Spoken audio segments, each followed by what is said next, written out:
the locker room. That's always been my point there. I said there's going to become a juncture where he's going to outplay what Brissett's giving you. And I think Brissett is what we thought he was going to be. And he's a tough kid. Thank him for what he did. He's got to help this kid get through these next several games. You mentioned Jalen Polk not getting his foot down last week. Yeah. So no Javon Baker today, no Tyquan Thornton, no Ramondre Stevenson. It feels to me there should be some pressure on Jalen Polk to show out today as well. It is, yeah, because this is Drake's guy. Now that's the guy you've thrown with in all the rookie camps all summer. They're the guys that stayed out late with him. Pop Douglas, the young kids, that's the ones I'm talking about. I think he's also going to use the tight ends today. Get the ball to Hunter. Get the ball to Hooper. Do the things that give you a chance on second down. There's no reason you can't chip down with the tight end, release him in a flat, bang it on him, and get it going. Like, they got a guy in Schultz, with their skill guys. Their skill set, the skill set they got. And I know Nico Collins is out today, but you still line, same thing with Woods, but you line up with these other guys, far superior to what we have. When you look at it, I think you were surprised as well when Gerard told you they're 6 games, 6 different offensive line combinations. Ben Brown just got here on Wednesday, so you have a quarterback making his first start and a guy that just got here. Are you worried at all about setting the protections and how that all works? Not if what transpired early in the game last week, where there were some blown opportunities in the middle. And I said this to Bob on the broadcast. When you watch it, it looks like Michael Winter just whiffed and let 3 guys run through on 3 separate occasions. I didn't attack a Winter because I don't know what the call is. I don't know what the protection is. And if Leverett telling him block down, he's got to block down. But then the problem is, guy gets in there and gets a good hit on him. I think that this kid Brown, from what I was told, has more experience in the West Coast system and making the calls, and maybe that's where Leverett was lacking at it a little bit. But I thought they weren't that bad last week. I mean, for the most part, you're running over 7 yards a clip. Yeah. And the time Brissett had, it almost made him panic where right foot comes forward and he throws it right into the ground because I think he was shocked he had time. This team they're playing today, this is ultimately what the Patriots want to be, right? They're the model, yeah. New coach a year ago, new quarterback a year ago. We saw this quarterback in preseason. Bob and I both called the game like, it's going to be a disaster for Stroud. Right. He looked terrible, had no feel for the game, and now he's like potential MVP candidate moving forward. What have you made of his play overall? Like, who's a comp for him, even from someone in the past? I love him because he's a pocket guy. Yeah. And he looks to throw first instead of let's get off platform and get outside the pocket. Yeah, you want to throw still, but you want to throw on the move. No, he drives the ball. He's got a great feel for the game. I thought his deep stuff was great. The over-the-top posts, the deep drags, those in cuts. He did the stuff he was doing at Ohio State. I thought when he came out, he was much more productive at Ohio State than the other quarterbacks that he was compared to. The number 2 pick fell to them. They're lucky they got him instead of Bryce Young. Mayo said something this week about, in terms of this game, the Houston defense is something that May is prepared for before this season. Was that a reference to facing, the 49ers a few weeks ago or the Jets? And what's interesting about this defense is they can get a lot of pressure so without having to blitz. In fact, they lead the NFL. They generate the highest pressure rate on non-blitzes, 40%. Yeah, and they do get after you with Anderson, and of course, you got potential rookie of the year and Hunter. Yeah, he's a potential defensive rookie of the year. The corners are okay. Safeties, I think, are better than the corners. But if you don't have to bring secondary pressure, it's advantage. We've seen all teams get after them with 4 down. You don't need hug blitzes. You don't need secondary pressure. Our line stunk for the last 5 games. So you should be able to generate things from the edge. I don't think the Texans are real stout in the middle. So we'll see if we're able to run. I think we're going to try and run in the middle, get those 4 yards, get 2nd and 6, get it to 3rd and 3, and then you play from there. Now Drake can play with his legs a little bit. Then you go to the pistol. I think we're going to see some pistol today. I got the feeling from Mike Reese when we spoke to him earlier that this could maybe be a trap game for Houston. They just had a tough game last week against Buffalo. Next week, I think they're playing Green Bay.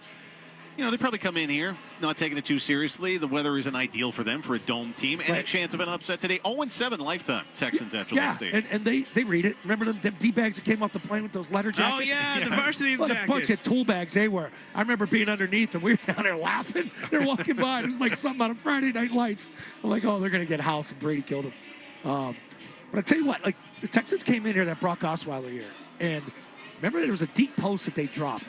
They would have beaten us. Will Fuller. Yep. Yeah. And if he catches that, we were in a hell of a lot of trouble. Right. Because I remember being at the Barstool party down in Houston. And Vrabel came up and he goes, we had his ass. We got middle pressure on it because he knew Tom hated people at his feet. He says, Brady always loves the edge stuff. He goes, we loaded up the middle and got his ass, and we almost had him. Yeah, So. that was like Brady. I remember saying to Mike after was that not game. good that night. I remember saying to Vrabel after that game. I was there with Karen Gregan. We were talking, nervous. and we said to him that was Brady's lowest completion percentage in a playoff game or quarterback rating or something. And Mike was like, "Oh, you know how Mike is." He was like, "We bleep and lost," but he sort of smiled. Yeah, He knew they got him. They did get Brady that still game. Still carried it to the Super Bowl. Yeah, that's typical Vrabes. Yeah. That's absolutely typical Vrabes. What do you see from, speaking of defense, and I know I asked you before, but what do you see? What is DeMeco Ryans' sort of calling card defensively? And I know Jim's talked about this. They've had a lot of success against quarterbacks this year, but quarterbacks have also been able to run on them a little bit. That's the thing. I think, it's with young guys off the edge. We let guys break containment. That's what pissed off Mayo there the first 3 weeks. So we teach it, we coach it. That just falls on the individual player.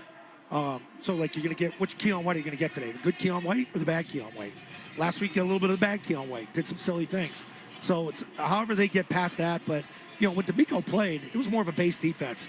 Texans were just old school, 52-stack monster in the lineup, kick your ass. They always have good linebackers. They always have one good edge guy. I remember when Clowney was there, right? How many years? Yep. That defense was pretty badass, man. They were big team. All right, so what are we going to get out of Drake May today? A managed Drake May, a lot of handoffs, short throws, or are they going to open it up a little bit? I don't know what you have to lose.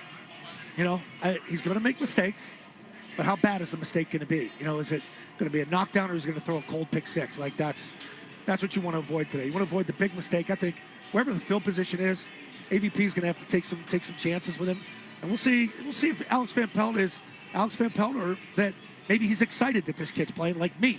Yeah. It seems like 90% of the people are pissed off he's playing. I guess they haven't watched Patriots football offensively in the last 6 weeks. I don't love the spot, and I don't like how it was expedited. Well, I don't know what spot's going to get any. What spot's really going to get better? Yeah. Well, Jacksonville has the worst pass defense in the league, so and they're getting lit up today by Caleb Williams. But in the end of the day, the spot's not going to matter if he can play at the end. Right. It's just for me personally, man.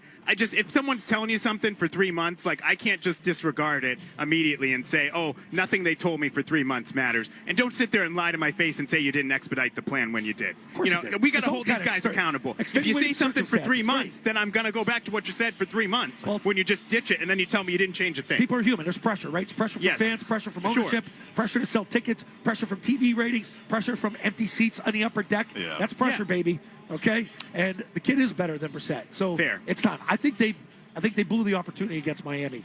I think they regret not playing him. Yes. It's almost like the preseason. Why are we playing him 7 snaps? Should have played him a quarter and a half. Yeah, right. Get him the reps. And, I agree with that. You should have played him against Miami. I agree with that. All right, so have a good call at Bob. All right, guys. That's Scott Zolak, who, of course, is going to be on the call at Bob Sosie's. Coming up as we get closer to kickoff between the Patriots and Houston Texans here at Gillette Stadium. Chris and I will be back after this to wrap things up from inside the DraftKings broadcast booth here on the Safety Insurance 98.5 Sports Hub Patriots Radio Network. Shopify Point of Sale is retail made right, so you can give in-store shoppers what they really want. Like buy online, pick up in store? Yep, Can I display in-store stock online? definitely. From every location? From 1,000 locations. Email capture, easy returns? Of course. Can it make me right all the time? No. Shopify Point of Sale. Retail made right. Visit shopify.com/in-store to learn more. This is the story of the one. As a warehouse manager, her job is to transform chaos into clarity and to see patterns where others see problems. Luckily, she's got a partner who shares her perspective. Grainger offers over 1 million industrial-grade products, backed by real-person support and in-depth online resources, so she can tackle every task with precision and turn potential setbacks into streamlined success. Call clickgrainger.com or just stop by. Grainger, for the ones who get it done. Gain presents a tale of longing and long-lasting scent. Dear love of my life, we were on the 12B bus when I caught a whiff. A scent so fresh, so life-changing, I had to find its source. I didn't know if you were the woman in the pink freshly washed cardigan or the retired mailman next to me, but I knew one of you was my soulmate. Ah, the scent of Gain Flings. Add Gain scent beads for an even longer-lasting scent. At Navigant Credit Union, our customers are our owners, which means when the community thrives, we thrive. Let's make your goals a reality. Own your mission. Own your credit union. Navigant Credit Union, federally insured by NCUA. Service members, military families, and U.S. citizens overseas, there's still time to vote in this election. If you haven't received your regular ballot, vote with the backup ballot, the Federal Write-in Absentee Ballot, FWAB, promptly to ensure your voice is heard. Get started on the FWAB at fvap.gov/FWAB. The games play here. Here's Nieto, he'll scramble in, feeds in the high slot. Carlson sent it out in front. Nieto a shot, and that tip denied by Olmark, who scrambled left to right. Jones with a reset, leans forward, takes the snap from Andrews, drops back, stands in, throws it back shoulder. Myers catches the 45 near side, tackled by Sherman. Boy, they're going to work against the former All-Pro. You're listening to 98.5 The Sports Hub. Stay tuned for more. Oh, such a clutch off-season pickup, Dave. I know, right? I was worried we'd bring back the same team. Oh, no, I meant those blackout motorized shades. MVP of the room. And a minimal salary cap hit. Blinds.com made it crazy affordable to replace our old blinds.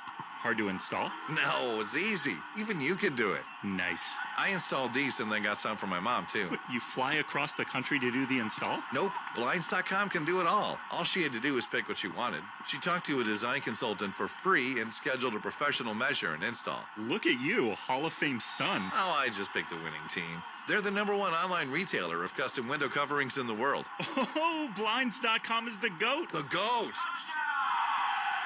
Go to Blinds.com for 40% off site-wide and a 100% satisfaction guarantee. Go right now for 40% off site-wide at Blinds.com. Blinds.com. Rules and restrictions may apply. Celtics play here at the Sports Hub.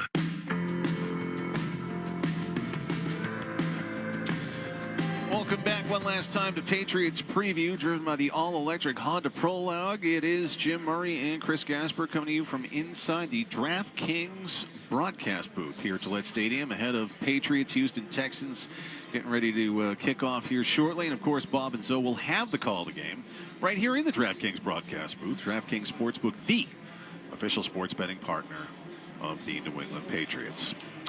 What are we going to get today, Chris, from this kid? Is it going to be excitement tomorrow, even in a loss? You know, he's going to take his lumps. Every rookie quarterback does. And even if he shows out today, I think it's going to be, here's the argument I want to have, and here's the calls I want tomorrow on Felger and Maz and on the Sports Hub all week on every show. They should have been starting him since week 1. I will take that frustration from fans, because if Drake May has a game like that today that forces people to say that, I feel like, while I get the frustration, that's ultimately a good thing. That's a win. Yeah. I think you're going to see some real potential in him make some plays and get in the end zone, but I think you're also going to see some of the inexperience and some turnover-worthy plays, if not outright turnovers. So managed Drake May, though, or is it, Zoe seems to believe. I feel like everyone we've talked to today, whether it was Mike Reese, Phil Perry, Paul Perillo, Zoe, I feel like they are going to let him probably open it up. I thought it was really interesting. Zoe said you're going to see some pistol today. So that would seem to, again, going with some of the college stuff, some of the stuff that he's familiar with. And I gave you those numbers in terms of it's better to throw on first down against Houston than it is on second down. I think they are going to let him throw. I definitely think they're going to let him throw. And some of that could be dictated by the game, too. Is it a close game or do they fall behind? Then you have to throw. Prediction, is it a Patriots upset win today, or is it a closer game? Again, they're a 6.5-point underdog here at home, but we're going to be happy about the play of Drake May. I think we'll be pleased with the play of Drake May, but I still think it's a Patriots loss. I think it's something like 20-17. Houston's just further along sort of in their build than the Patriots are, and I'm just not buying the idea that everything that's ailed the Patriots offensively for 5 weeks is all about the quarterback. All right, Chris, some thanks to send out executive producer Jeremy Conley and Kevin Majori, keeping us on the air even after we had some technical difficulties. They are in Waltham. Here we have Dennis Knutson producing, as always, Jim Louth in on the headlines, the assistant program director. Of course, the New England Patriots pregame show has been driven by the all-electric Honda Prologue. Contact your local New England Honda dealers to learn more. Shop online at newengland.hondadealers.com. The Patriots Week 6 matchup with the debut of Drake May and the old throwbacks against the Houston Texans. That is coming up next. Of course, Bob and Zoe will be on the call for Chris Gasper. This is Jim Murray signing off from the booth here at Gillette Stadium. This has been Patriots Preview, driven by the all-electric Honda Prologue. Hey, let's make a play.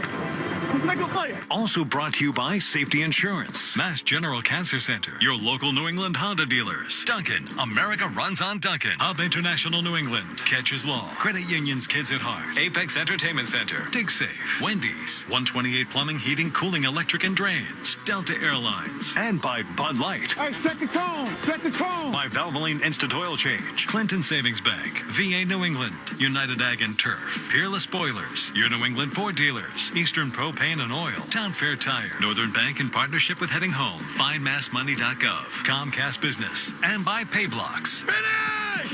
Finish! Run! By Bigelow Tea, United Construction and Forestry, Drains by James, Live Nation, UMass Lowell, your New England Chevy dealers, Reed's Ferry Storage Sheds, Roach Brothers, Dairy Queen, the Peterson School, Miller Lite, your Boston area Nissan dealers, and by Oakers Technologies. There we go! There we go, fellas! The kickoff is next on the Safety Insurance 98.5 The Sports Hub Patriots Radio Network.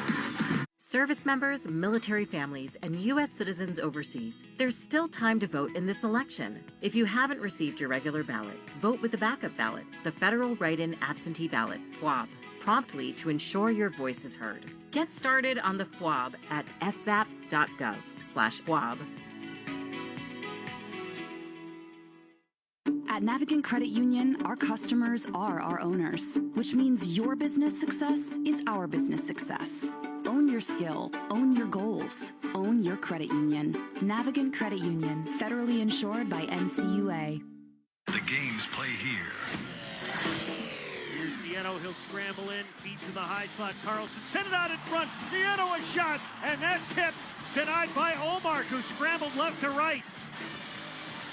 Jones with a reset, leans forward, takes the snap from Andrews, drops back, stands in, throws it back shoulder. Myers catches the 45 near side, tackled by Sherman. Boy, they're going to work against the former All-Pro. You're listening to 98.5 The Sports Hub. Stay tuned for more.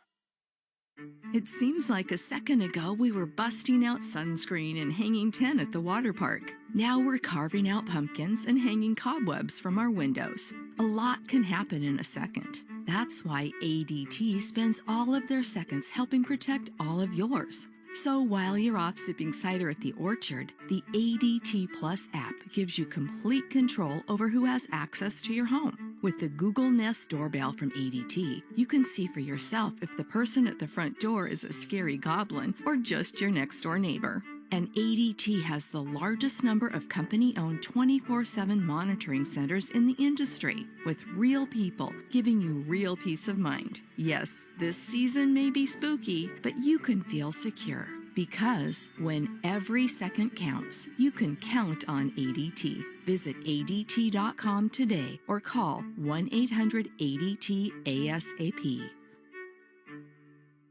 You want to deliver the best retail experiences, but it's hard, especially with multiple stores, staff, fulfillment centers, GMVs, KPIs, OKRs, and the only thing harder is being in charge of it all. But when you switch to Shopify Point of Sale, you can unify retail operations and guarantee smooth shopping across every location. Shopify POS, the best retail experiences without complexity. Visit shopify.com/withoutcomplexity to learn more. Listen live. Check out our podcast with the 98.5 The Sports Hub app. The snap is back to Brissett, dropping back, looking to throw. He steps to his right. He sets up. He fires down the middle for Henry. Makes the catch at the 10.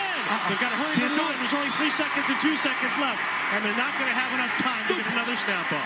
That's the game.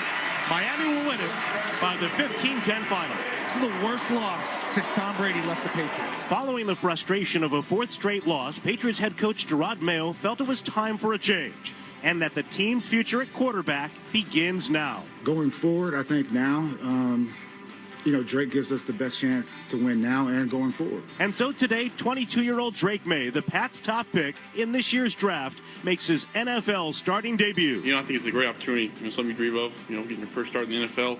So really excited to get out there with the guys. But while it's a great opportunity, it's also a tall order. Opposite last season's Rookie of the Year, C.J. Stroud, and 4-1 Houston. Yeah, man, he's coming in this league and act like a veteran from his first year.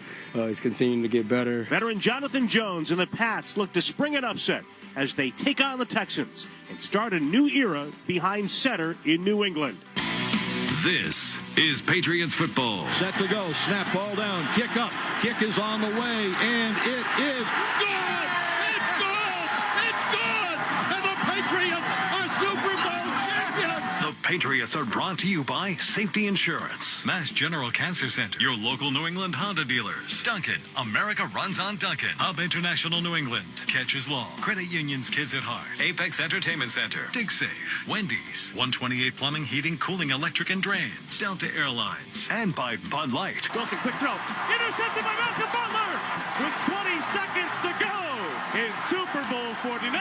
By Valvoline Instant Oil Change, Clinton Savings Bank, VA New England, United Ag and Turf, Peerless Spoilers, your New England Ford dealers, Hay Blocks, Eastern Propane and Oil, Town Fair Tire, Endless Energy, Northern Bank in partnership with Heading Home, FindMassMoney.gov, Comcast Business, and by D'Angelo Grilled Sandwiches. Driving forward, diving to the goal line. A touchdown and a title for the Patriots. I can't believe it. They have completed the greatest comeback in Super Bowl history. By Bigelow Tea, your Boston area Nissan dealers, Miller Lite, Oakers Technologies, United Construction and Forestry, Drains by James, Live Nation, UMass Lowell, your New England Chevy dealers, Reed's Ferry Storage Sheds, Roach Brothers, Dairy Queen, and by the Peterson School. And the Patriots are world champions again, back-to-back. World championships, 3 out of 4. Yes, it's a dynasty. And the Patriots have won their 6th Super Bowl title. Yes, it's still a dynasty. Now, here's Bob Sosi and Scott Solak. And hello again, everyone. A very pleasant good afternoon, and welcome to Foxborough's Gillette Stadium for today's encounter in Week 6 of the NFL season between the 1-4 New England Patriots and the 4-1 Houston Texans. Bob Sosi with Scott Solak. It is great to have you with us. And so these Texans, a couple of years ago, were where the Patriots are. They'd lost 13 games, but last season they engineered a turnaround around a rookie quarterback, the number 2 overall pick in the 2023 draft, C.J. Stroud. And now today, the Patriots turn over the quarterback position to the 3rd overall pick from this year's draft and hope to do the same as the Texans have done before them. Yeah, and I think it's a good model to follow. D'Amico Ryans, Nick Caserio, the way he's built that team, the trades, the draft picks, how the quarterback fell to them at number 2, and I think they got the right one out of that draft and not Bryce Young. You know, you and I saw C.J. Stroud here one preseason ago, and it didn't look great. Kind of scratching our heads as to, how's this going to be for the Texans? Well, you know what? He figured it out as they figured it out as the year went on. They put a lot of good firepower around him, and I think it's a good model to build after, and hopefully the Patriots will look like the Texans in a year. Well, the Patriots today will have May at quarterback. They'll also have their 6th offensive line combination in as many games. Ben Brown makes the start at center, and they're going against a defense that has produced a 42% pressure rate. They've got terrific edge rushers, and D'Amico Ryans is an aggressive play caller on 3rd down. That's problematic for a young quarterback and an inexperienced center in most cases. How do the Patriots overcome that? Well, quick throws. I think you got to get the ball out of his hand. Maybe some pistol stuff. We'll see what formations they have up their sleeve. But I tell you what, they can't run the same thing that Brissett was running. So they got to be better than that. And I think it's really managing 1st and 2nd down, trying to get it to 3rd and 3. And if you get it to 3rd and 3, then Drake's going to have the ability to make some plays with his feet, and we'll see how it shakes down. I do think you need to get him through the first quarter. The nerves are going to be there, the anxiety. You're 22, making your first NFL start. You're the franchise. You're married to this team. Pressure, he has the pressure of the world on his shoulders, but I think he has the right personality where it's kind of like, golly gee, oh shucks, if I screw up, don't worry about it, I'll be back again. I was going to say, he tends to shrug his shoulders. Yeah. He's got good energy. He's got that. He has Gronkowski energy, and I think that's the good energy. Well, talking about energy, Gerard Mayo, the head coach of the Patriots, said that he felt that there was a renewed energy in practice this week, and you had been talking about it the last couple of weeks, that while the Patriots were in a couple of losses right down to the wire, of course, Seattle, a game that got away from them, same thing with Miami last week. To continue in that fashion, you would run the risk, potentially, of fractures or a letdown collectively. The response today of this team, what are you looking for from those other guys, particularly on defense with a rookie quarterback and energy? Rally around him. You have to carry him today. And eventually, you got to understand, he's going to carry you at some point. That's what franchise good quarterbacks do. Texans had to get through it with Stroud, and now he's carrying them, and he's up for MVP-type honors. And Texans team in today, very strong, coming off a playoff appearance a year ago, 4-1. The start this season under D'Amico Ryans. Coming up next, the United Ag and Turf starting lineups and the kickoff on the Safety Insurance 98.5, the Sports Hub Patriots Radio Network. Now you can get Cox Internet and one unlimited mobile line for $80 a month, all with Wi-Fi equipment included and no annual contract. If only getting it all was always that easy. Like having a night out and getting a good night's sleep. Get it all with Cox. Get Cox Internet and one unlimited mobile line for $80 a month. Visit cox.com/value. Limited time offer for new customers only. No annual contract means no minimum term agreement and no early termination fees. Additional restrictions apply. What's up, guys? It's the champ, Sean O'Malley, here to talk to you about Prize Picks. Prize Picks is the best place to win real money while watching football. Create a lineup, pick more or less on at least 2 players. You can combine players from multiple sports: football, basketball, MMA, soccer, you name it. We got it. Prize Picks puts their members first, so all withdrawals are fast, safe, and secure. When my lineups hit, I can get my money as quick as 15 minutes. Prize Picks invented the flex play, so you can still cash out if your lineup isn't perfect. You can double your money even if one of your picks doesn't hit. Right now, Prize Picks will give you $50 instantly when you play your first $5 lineup. You don't even need to win to receive the $50 bonus. It's guaranteed. Just download the Prize Picks app and use code GET100. That's code GET100 on Prize Picks to get $50 instantly when you play a $5 lineup. Prize Picks. Run your game. Must be present in certain states. Visit prizepicks.com for restrictions and details.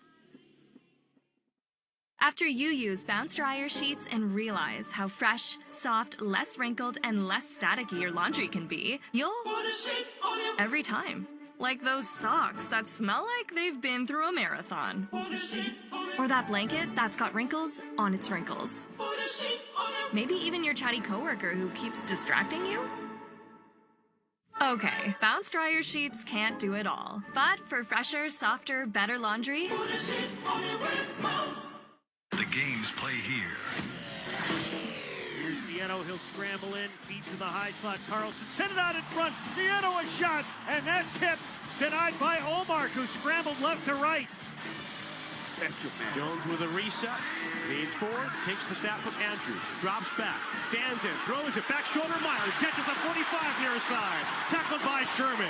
Boy, they're going to work against the former All-Pro. You're listening to 98.5 The Sports Hub. Stay tuned for more.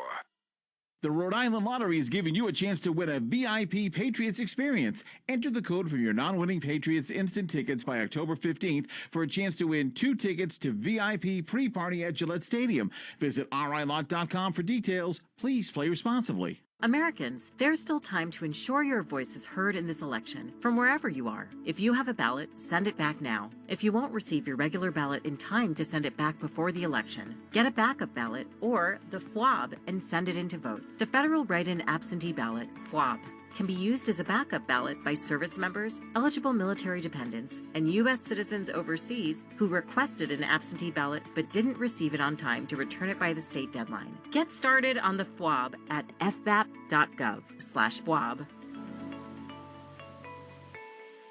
The home of the Revs, the Sports Hub. I think early on, just try to take what they give me, find completions. I think that's the biggest thing for young quarterback going in there. And then from there, just don't try to hunt up off schedule throws.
Linda just realized the horrifying truth.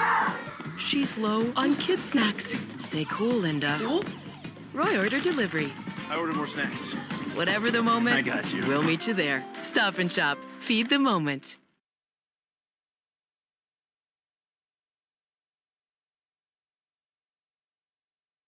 So again, 3-3, 9 minutes to go in the game there. I'm watching this Eagles-Browns game, as ugly as it is, and I'm watching Kevin Stefanski on the sidelines. And he's going nuts. I mean, he really is. This guy was the NFL Coach of the Year last year, and has done a pretty good job since taking over as the Cleveland Browns coach. But it's got to be frustrating for Stefanski when it seems to be ownership hell-bent on keeping Deshaun Watson in a quarterback. And this stat that I just saw was mind-blowing. Through their first 5 games, 26 sacks already. That's the most sacks of a Browns quarterback through the first 5 games since 1984. That's 40 years ago. That stat can be misleading. And it now, can be, but I mean, it's either your quarterback hanging on the ball too long or your offensive line sucks. But either way, it's a bad stat. So consider the source. I'm a former offensive lineman, so maybe I'm rushing to the defense of an offensive line. But yes, it can be because your offensive line is not good, not playing good, or not understanding the concepts of pass protections, and they're letting too many free hitters go in the backfield or not getting to their responsibilities. Or it could be very much so on the quarterback, and not just in terms of where he's going with the football and holding on to it too long. It could also be situations with the pass protection where he isn't communicating things with the offensive line, and there are too many opportunities for defenses that shouldn't be getting to Deshaun Watson because he's not taking care of his problems, not throwing hot when he's supposed to, meaning when there's an extra person who you can't account for in your protection package, knowing where to go with the football and doing it immediately. This stresses a defense out. This lowers their pressure rate if they're smart, because if you're beating their pressure and they keep going to that well, you're going to keep having success against that defense. And then some of the blame can be on the head coach. So if you have a quarterback who's not playing well in a system, it's a bad system, okay?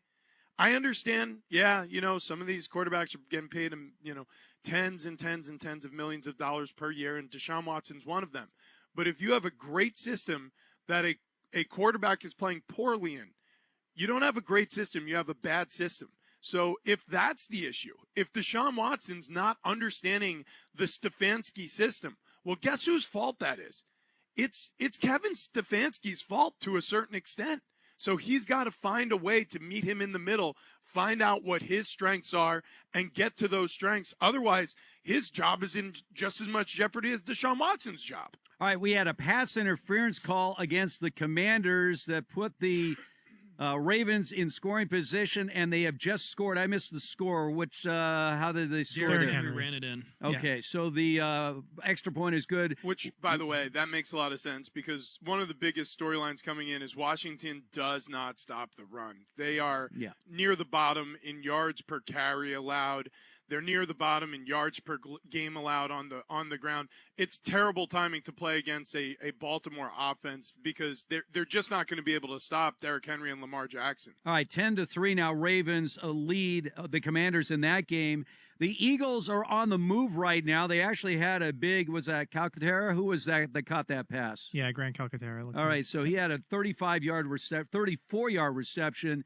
As the Eagles now are in Browns territory, leading this game by a score of 3-0. And if you're running, yes, this game has been that ugly so far with these two teams. Though after his 0-for-5 start, Jalen Hurts is now 4 for his last 5, 4 for 10 in the game. All right, we are heading toward halftime around the NFL.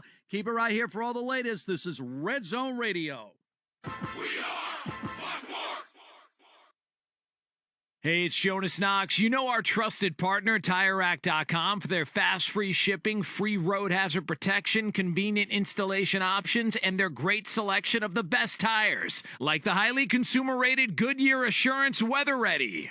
But did you know they sell other automotive products? Wheels, brakes, and suspension, just to name a few. Everything you need to elevate your drive. Go to TireRack.com/sports. TireRack.com, the way tire buying should be. Tommy!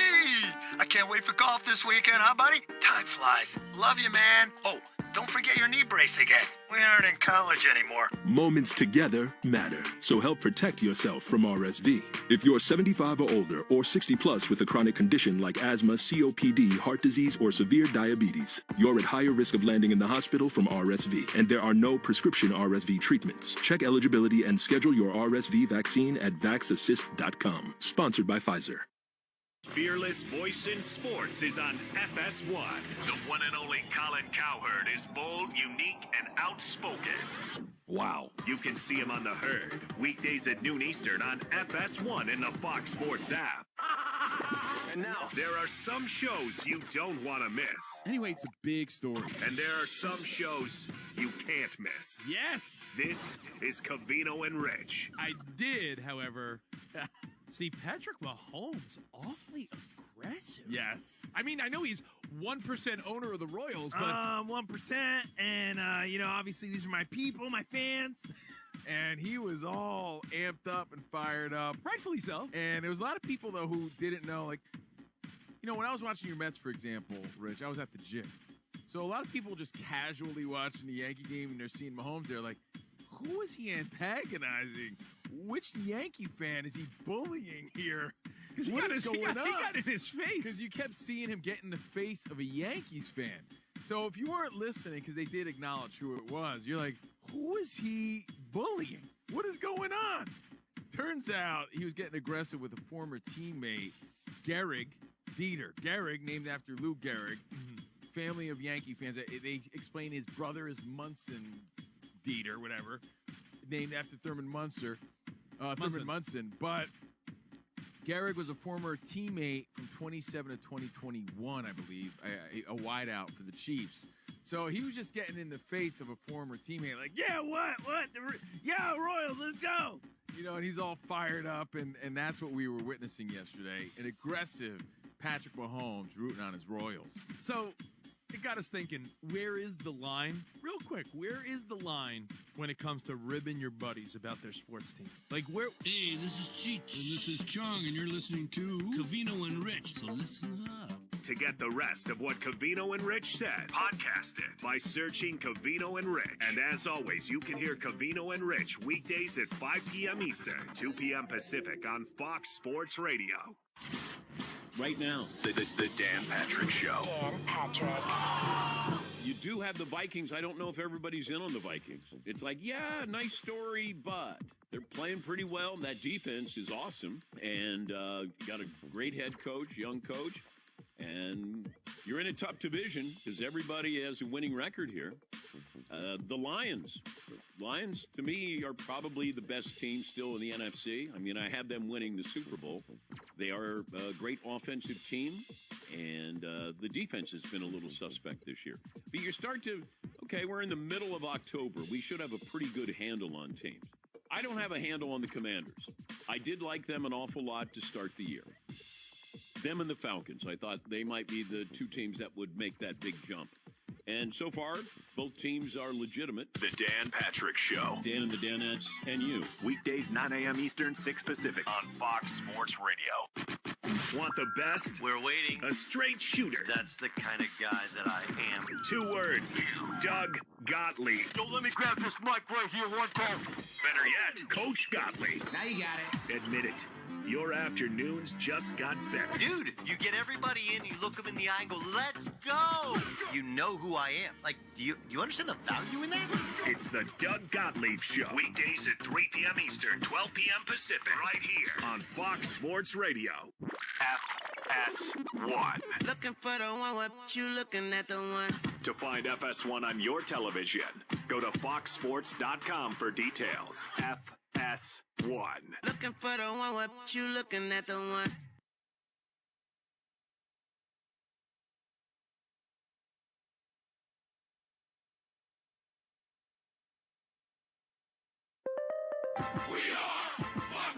And here's what you need to know. Rashid Shaheed getting the Saints back in the game against the Buccaneers. Should get good field position. Drifting to his right is Shaheed. Catches it in his own territory. Now midfield. 40, 35, 30. Gets a block. 20, 10.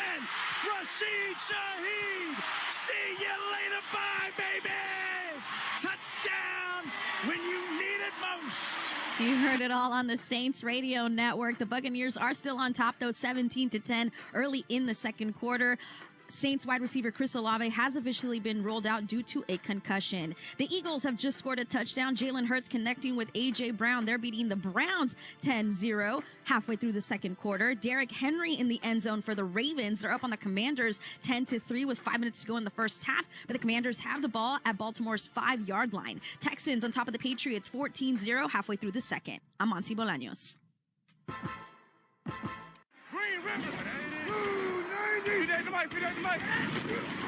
This is Fox Sports Red Zone Radio. The play. How about that second effort to get in the end zone? The hit. Your team. Your game. You got the pads on there. It's all broken down right here. Fox Sports Red Zone Radio is now live from the TireRack.com studios of Fox Sports Radio. Here's Steve Hartman and 6-year NFL veteran Rich Ornberger. Hurts back. Hurts looks. Hurts is looking for A.J. Brown, who has it for a touchdown. That's what they do. These two, that's what they do. 22 yards for a touchdown. That's 94 WIP Eagles Radio Network. Yeah, A.J. Brown back, and he is in the end zone.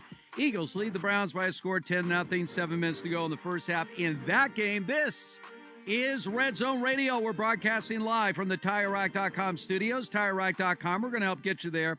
An unmatched selection, fast free shipping, free road hazard protection, over 10,000 recommended installers. TireRack.com, the way tire buying should be. All right, so a couple things happening right now. The Packers are once again, now looking at a fourth down play. So to imagine a field goal attempt already leading the Cardinals 14-0. And meanwhile, Jaden Daniels trying to get the Commanders back in it, and they have got a touchdown. Commanders, McLaurin on the receiving end of a touchdown pass from Jaden Daniels. So they're an extra point away from tying up this game, Rich, with the Ravens. About 4 minutes to go in the half. Yeah, Jaden Daniels is the goods. He was great at LSU in that Heisman effort, and everybody was thinking, well, Caleb Williams, what if, how will, all that. And it's been Jaden Daniels the whole start of this season who's really impressed all of us. Now, it doesn't mean that Caleb Williams hasn't been impressive for the Browns. He has. But this Commanders for the Bears. Team, for the Bears. Did I say for the Browns? Yeah, Browns could only wish they had Caleb Williams. Right? Yeah, exactly. Yeah, for the Bears. But the Commanders, I think a lot of people with the coaching change, it sort of felt like they almost settled for Dan Quinn, and I know that's probably not fair to Dan Quinn, but that's what it felt like. They had some other interviews, specifically when they brought in Ben Johnson from the Detroit Lions, the offensive coordinator, who turned around and said, yeah, never mind, to the Commanders, and they end up signing him. They draft Jaden Daniels. They have Cliff Kingsbury as his offensive coordinator, and everybody was thinking to themselves, how's this really going to work? How is this going to look? Well, we know how it's going to work. Well, we know how it's going to look. Electric. Jaden Daniels is real. How about this? Saints have a third down right now, the Tampa 20. They were down 17-0, and now all of a sudden they have the ball down 7. So Spencer Rattler has been able to sort of settle down. Of course, he is in today for Derek Carr. What's going on here, Bo? Do we have a little update? I was just saying Baker Mayfield got picked off to set up this run, too. I was wondering how the Saints got the ball back. Bad throw by Mayfield. Okay, so an interception throw by Mayfield has given the Saints a golden opportunity. And Mike Evans ran right into the locker room afterwards. So This all coming off Rashid Shaheed, of course, returned a punt for a touchdown, too, because, of course, he did. Okay, well, I mean, and again, returners in the league, and he's paying it off right there, and he's turned into one of the best receivers that nobody's talking about. But Rashid Shaheed is great. Well, I mean, if the Saints were to actually come back and win this game at home, suddenly the dynamic of the NFC South looks Completely different, because that means the Saints will be 3-3, Bucks are 3-3. You got the Falcons, and that's right, you still have Carolina in that division. Yeah. 3 out of 4 ain't bad.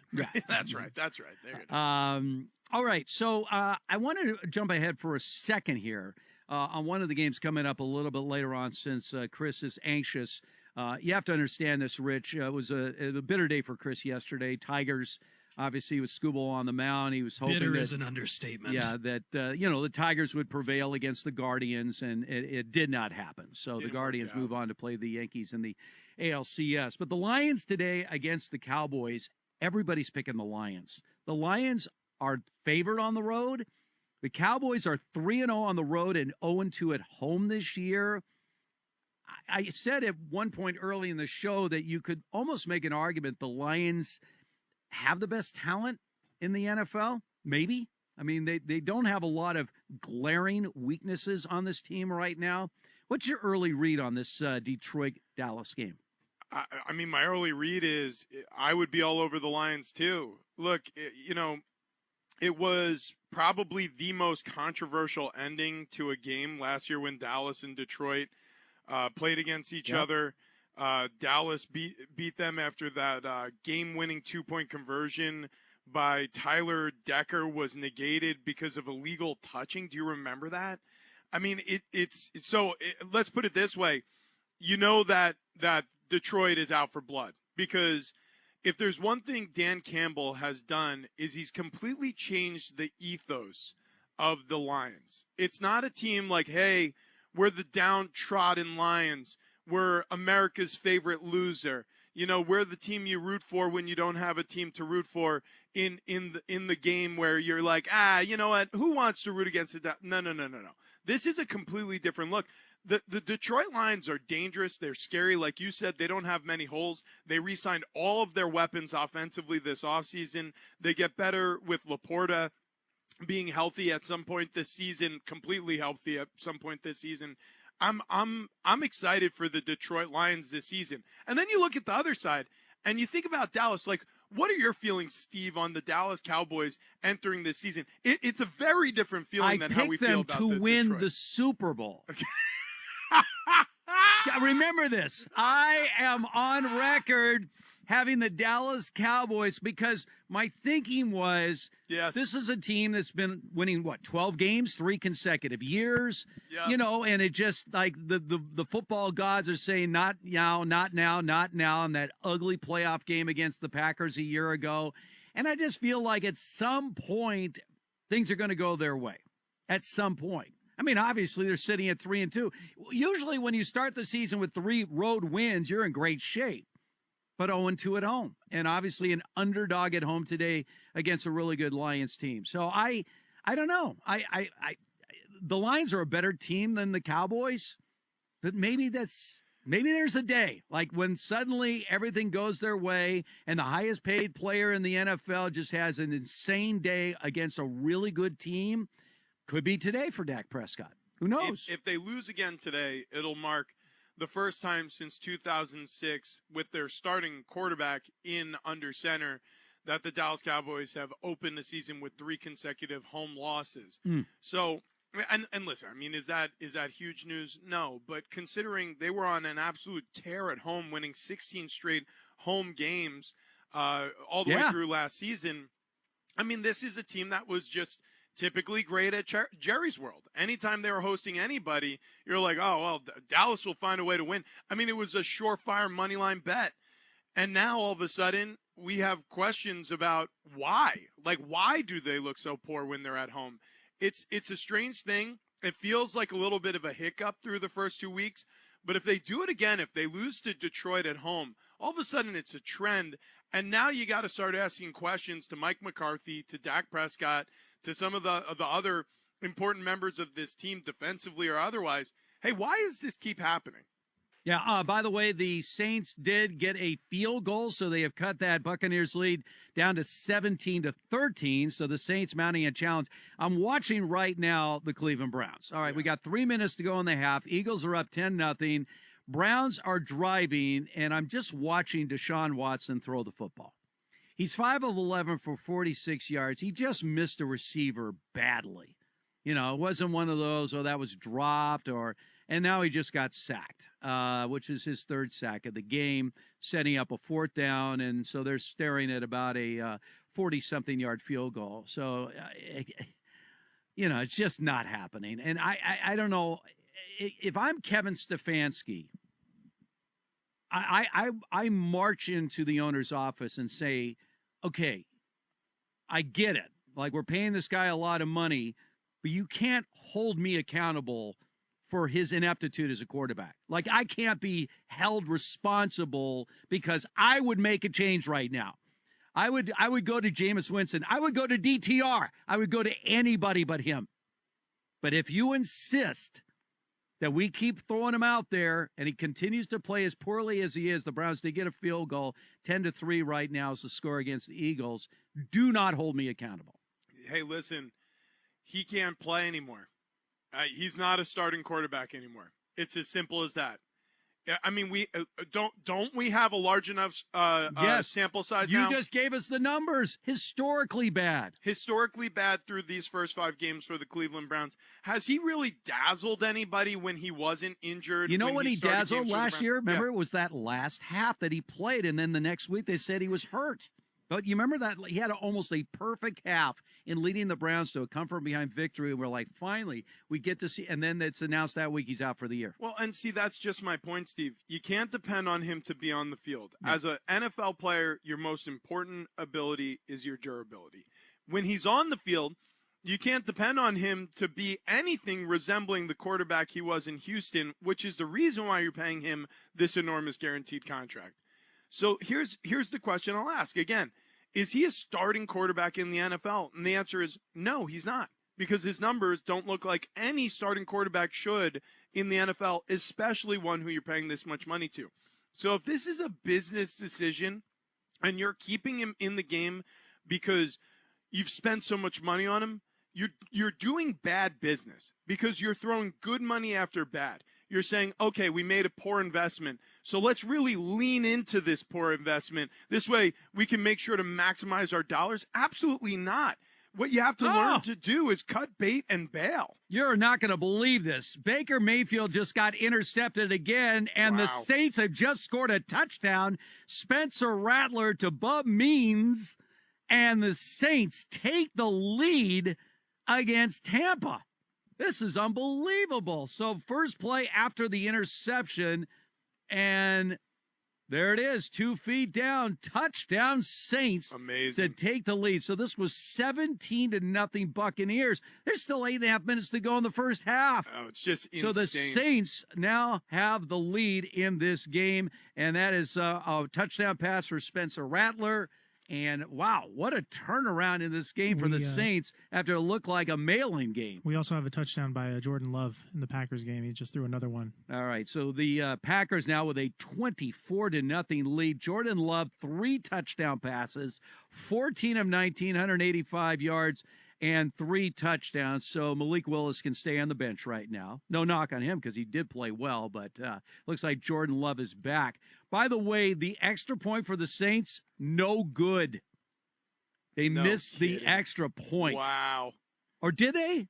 No, they did get the extra point. I'm sorry. Let me correct that. It said no good, but it actually is good. So Saints lead the Buccaneers by a score of 20-17 after spotting them a 17-0 lead. All right, as you can see, we are really heating up around the NFL with these 6 games right now. What's next? There's one way to find out. Stay right here. This is Red Zone Radio. NFL Sundays live here. Play action Daniels looking back to the right now, center back to the end zone, looking for McLaurin. Caught! Touchdown Washington! What an answer by the Commanders! What an answer, and also what a play call by Cliff Kingsbury. It's your NFL Sunday. We're Fox Sports Radio. Did you know your life insurance is an asset you can sell? I'm Jay Jackson, CEO of Abacus Life. For almost 20 years, Abacus has been purchasing life insurance policies from seniors just like you.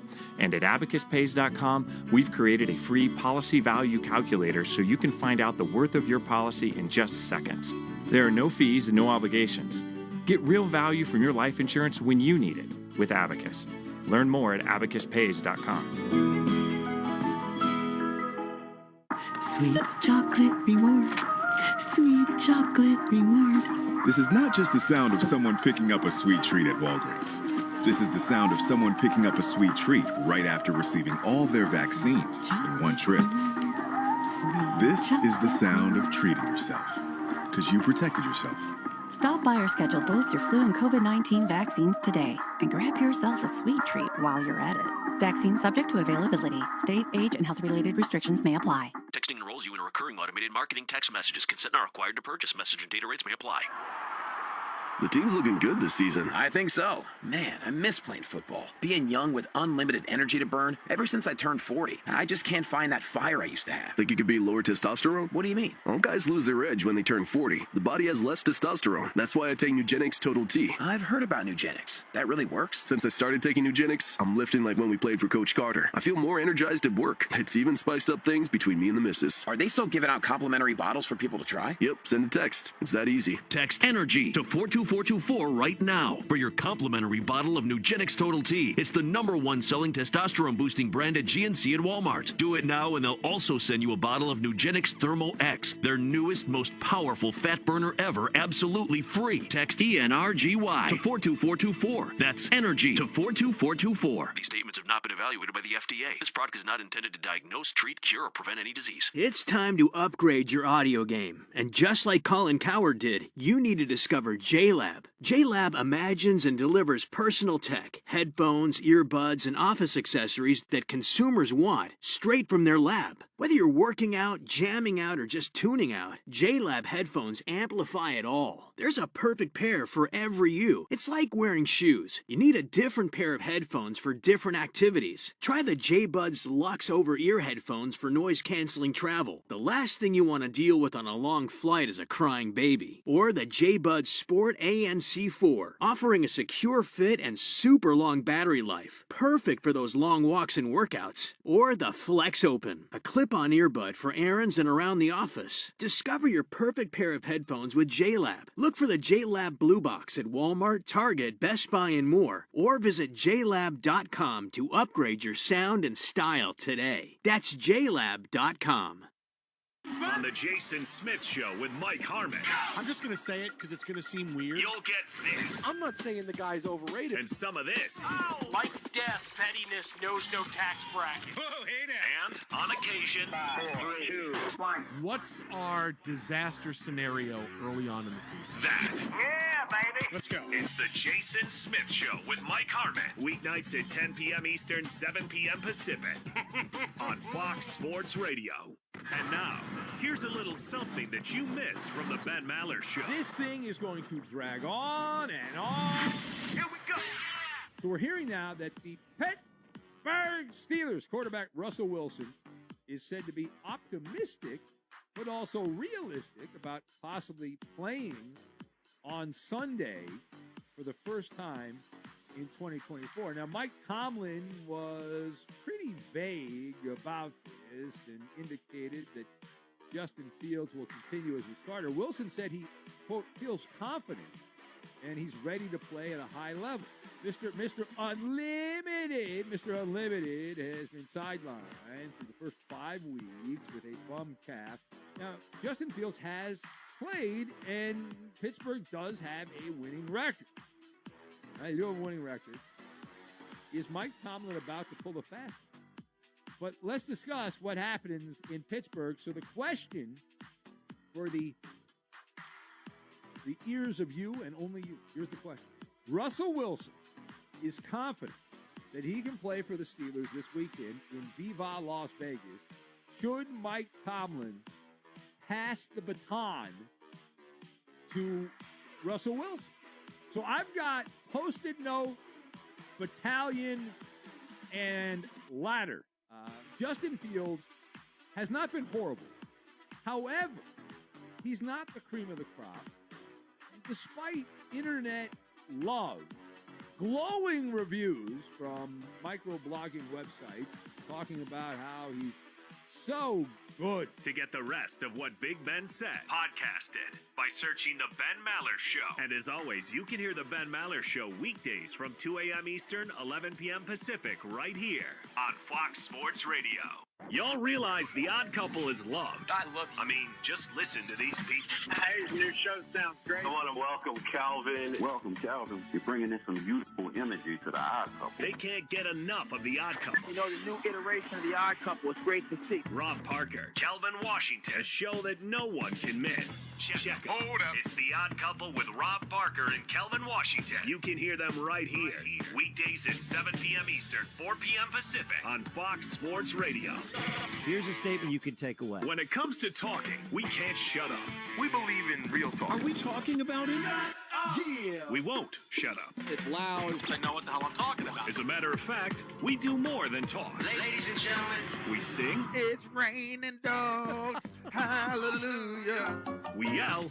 What do you want to do? We got to keep our composure. Relax. This is baloney. We are Fox Sports Radio. This is Jordan The premier sports lineup in the nation. The most fearless voice in sports is on FS1. The one and only Colin Cowherd is bold, unique, and outspoken. Wow. You can see him on The Herd, weekdays at noon Eastern on FS1 in the Fox Sports app.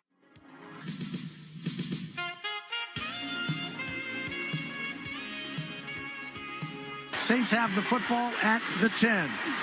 Rattler to throw, looking, now throws to the end zone, and that is going to be caught. And that is Bud Means, the rookie on the far side, gets his first touchdown. Good play action, waited, bang.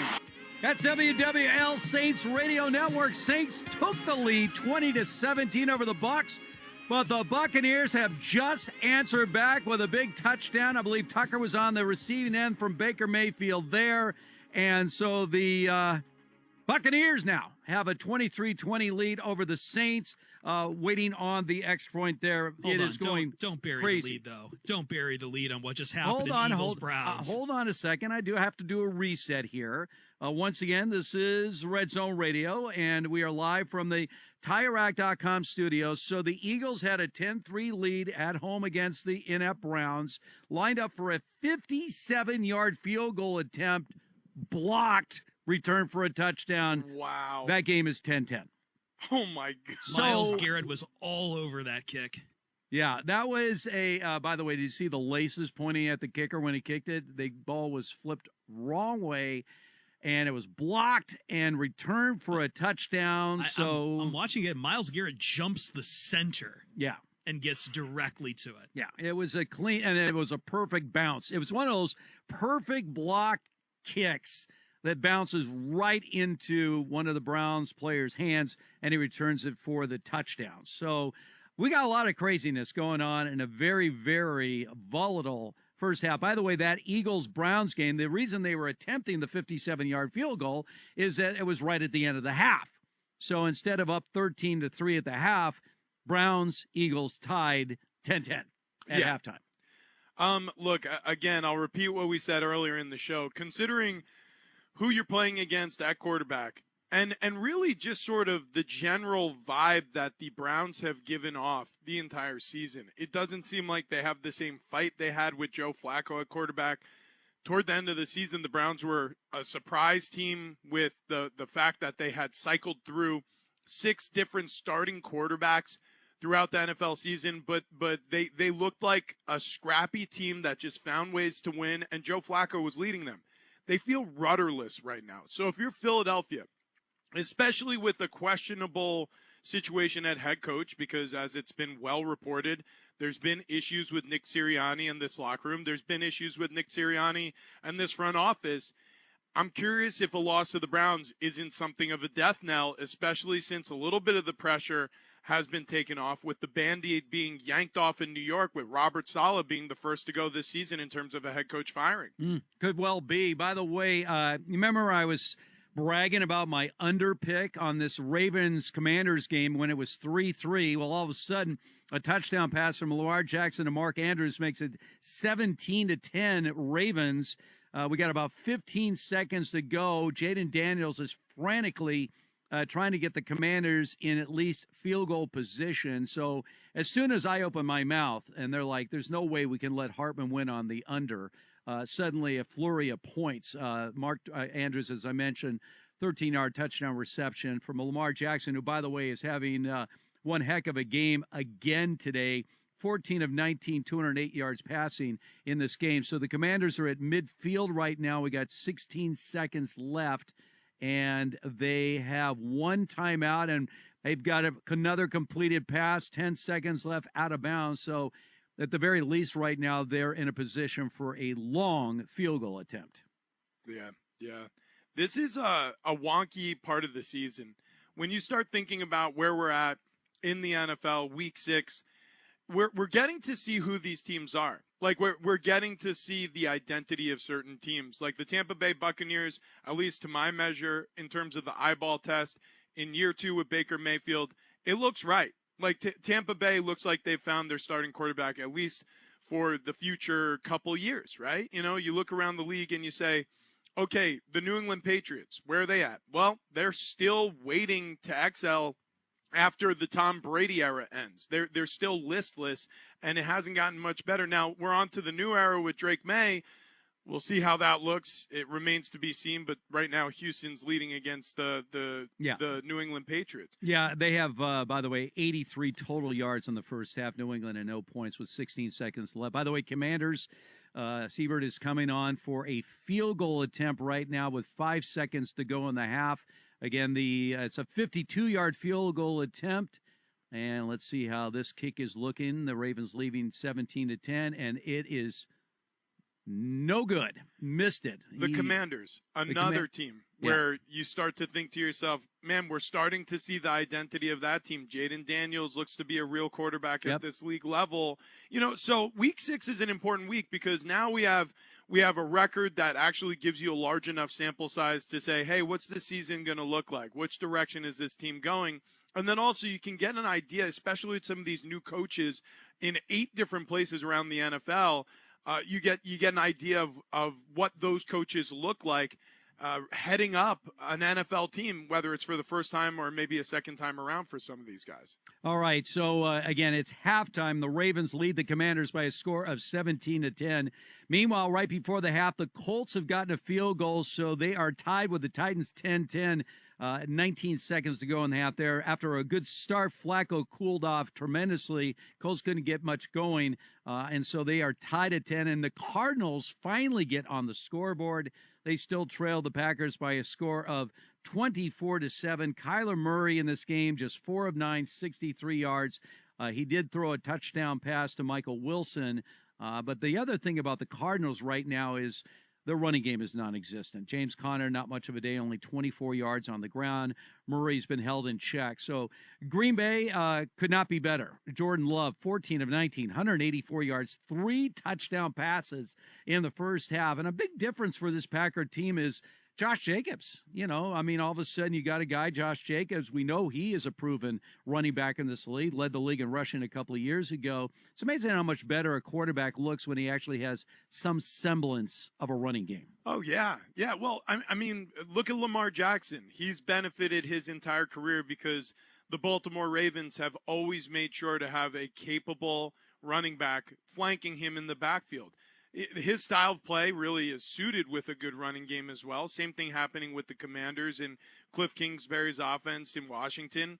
You know, when you have a good running back who can help take some of the pressure off, which is why it is a little confounding that the New York Jets haven't found a way to make it work with Aaron Rodgers playing alongside Breece Hall, because he has shown the goods. He's a talented running back at this league level. But again, maybe we'll have to wait a little bit longer to see if they can get that thing going in the right direction. Yeah, by and large, running backs are absolutely the pressure release that a young quarterback especially needs to have success in the NFL. All right, we have history made in New England. Drake May has just thrown a 40-yard touchdown pass with 11 seconds to go in the half to get New England on the board as they trail Houston 14-7. Obviously, the Patriots are hoping this will be the first of some 600 touchdown passes that Drake May throws in his Patriots career. Those are rookie numbers. Yeah, so there you go. But that, I mean, right before they have a 40-yard touchdown pass. Yeah, well, the one thing that they were complaining about openly, in fact, Gerard Mayo said at a post-game press conference, was they were not able to push the ball down the field. They were having a hard time whether by scheme or because Jacoby Brissett couldn't get it done throwing the football vertically. Well, Drake May, he did it his entire college career, and you saw it there, this great touchdown pass. I mean, when you say 40 yards, all 40 of those yards were through the air. I mean, this was a ball thrown and caught at the goal line for 6 points before the half. Crazy game of the day. So Tampa Bay had retaken the lead, and now the Saints have retaken the lead. A 7-play, 70-yard drive. Alvin Kamara with the touchdown, and the Saints lead the Buccaneers. It's 27-24 with almost 3 minutes left in the half. So if anybody took the over in this game, you've already won. You can cash your ticket. It's over before halftime. 27-24. Saints lead the Buccaneers, and Spencer Rattler, after a little bit of a slow start, 10 of 13, 137 yards and a score. The big story here, Baker Mayfield's had a good half, except he threw 2 picks, and that's how the Saints have got themselves in a position leading this game, 27-24. All right, let's find out what is trending right now.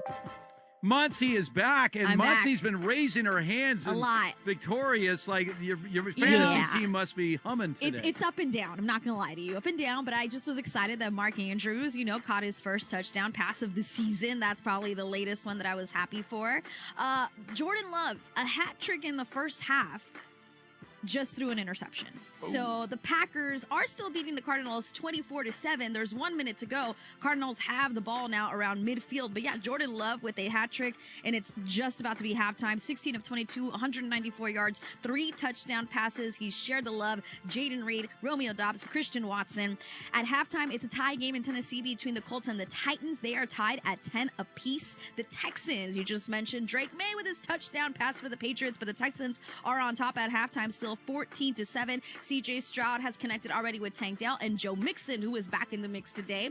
Yeah, this Buccaneers-Saints game. See, Baker Mayfield, I have him, so it's up and down. It's an emotional roller coaster if you're playing Baker Mayfield. He has thrown 2 picks already, but he has also thrown for 175 yards and 2 touchdowns, and the Buccaneers are losing to the Saints 27 to 24. There's a little over 2 minutes to go, and Tampa Bay does have the ball. The Browns and the Eagles, could they fire Nick Sirianni at halftime? Like, is that even possible? Because that was, yes, off a bye week, no bueno. Browns and Eagles tied at 10 apiece at halftime. Jalen Hurts, 9 of 16, 137 yards, 1 touchdown so far. The Commanders and Ravens, it's the Ravens on top, 17-10 at halftime. Zay Flowers for Baltimore, 9 catches, 132 yards. I know, it's unbelievable. Zay Flowers is heating up. Yeah, for sure. Now, the AP college football poll has dropped. Texas remains at number 1. Oregon moved up to number 2. Penn State moved up to number 3. Ohio State 4. Georgia number 5. Oklahoma out of the top 25. Yeah, well, they lost. 31-point victory for Texas. So Oklahoma out of the top 25. Army and Navy in the top 25. Wow. Yeah, for the first time since 1960. To get both in the top 20. Both in the top 25. Yeah, Navy is 25, Army is 23. That is amazing. Yeah. Good for... Yeah, good for them. I know. That must be exciting. Service schools, I'd love to see them up there. Meanwhile, Air Force, did you watch any of the New Mexico Air Force game last night? No. Should we have? Woof. No, Air Force is off to a... Let's just put it... They're not playing like Army or Navy this year. Oh, okay. Gotcha. All right, well, Muncie, thank you very much. By the way, my guy that is number 1 in my Heisman poll, I guess he's number 1 in everyone's Heisman poll, Ashton Genty ran for another 217 yards last night as Boise State beat Hawaii. It was actually a tougher game than maybe Boise was expecting for much of the game. Hawaii actually played pretty well, but, I mean, this guy, at least in my book, especially with Travis Hunter getting hurt yesterday for Colorado, obviously, with Dylan Gabriel, leading Oregon to a victory over Ohio State gets him in the conversation. But, Rich, obviously you are in that Mountain West Conference. By the way, the San Diego State Aztecs just running away with that conference right now after another big win. But it looks like this Ashton Genty, barring injury, could literally run away with the Heisman and be the first running back to win the Heisman since Derrick Henry back in 2015. He's sensational. And, I'll get to see him in person up in Boise on a Friday night here in November. I'm looking forward to that meeting between San Diego State and Ashton Genty, because really the story has been all about him. Don't get me wrong, the Smurf turf, and they have a pretty decent quarterback, and there's other things going on in Boise, I'm sure, but it's all Ashton Genty with the way he's been toting the rock. You got to watch, if you haven't seen this guy, right? You've heard about him.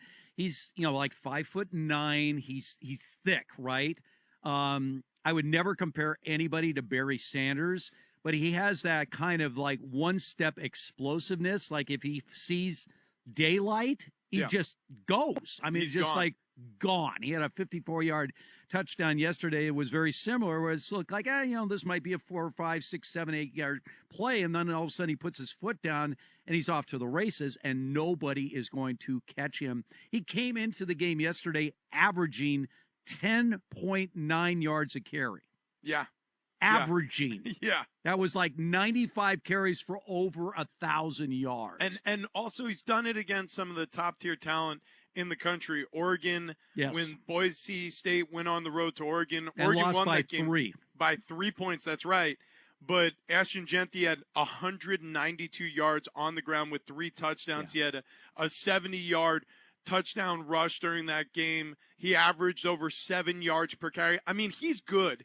He's good against anybody. So this guy, I mean, he has to be the favorite to win the Heisman. It reminds me of Barry Sanders' year, where Oklahoma State, that was in the old Big 8 days when Oklahoma and Nebraska owned that conference. Right. And that Oklahoma State team only lost 2 games, both to Oklahoma and Nebraska. But in both those games, even the losses, he had huge numbers. So it was just like, it doesn't matter who this guy plays, he's going to get it done. So, Ashton Genty.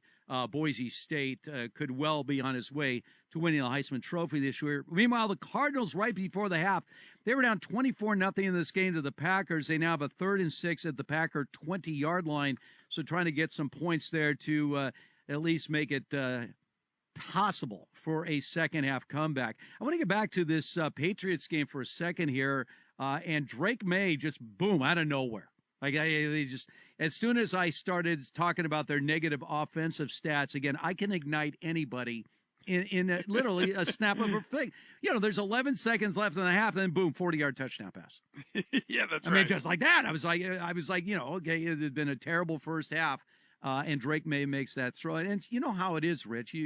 You're a team. Imagine being an offensive lineman on this Patriots team. It was a bad team last year. Coaching change made. Not a good team this year. Now you throw the rookie in at quarterback against a pretty good team, obviously, the Houston Texans. And just one play like that, especially going into halftime, can change the whole dynamic of that team as they come out in the second half. Yeah, there's no question about it. Look, I got to call a Holiday Bowl. I was broadcasting when Drake May faced the Oregon Ducks back in, 2022, I guess. And I was impressed back then, as I am now, with his arm. I mean, he has just incredible arm talent. You saw it on that throw down the sideline for the score in that game against Houston. You're going to see it throughout the season now. He can make real throws. Now, the question is, can he have an understanding of the offense and what the Patriots are trying to do? Have they worked with him getting route concepts that he's comfortable throwing to like he did in college, that things are communicated in a way that simplifies it for Drake May so he can go out there and react and play instead of overthinking things? That's a really important part of this process that I think sort of doesn't get spoken about enough. When quarterbacks think, and when they're overanalyzing, they oftentimes throw interceptions, or they hold on to the ball too long and they get sacked, or they don't know where to go with the protection call, and then they lose track of the play clock, and then you have to burn a timeout early in a half, or you end up, running out of time and getting a delay of game. All of those little miscues, they can be blamed on the quarterback, sure, and some of them are the quarterback's fault. These are things that maybe they've already had down for a while. But sometimes it's the coach. Sometimes it's the offensive coordinator trying to do too much. You have to present a very complex surface to the defense you're playing against, but you have to simplify things for a young quarterback so he can just go out there and play football. And right now, it looks like he's out there playing football for the Patriots. Yeah, and again, he's like Josh Allen, right? He's a big quarterback. He has a big arm, and he's able to run the football. Couple of carries, 15 yards. He had an 11-yard run in this game.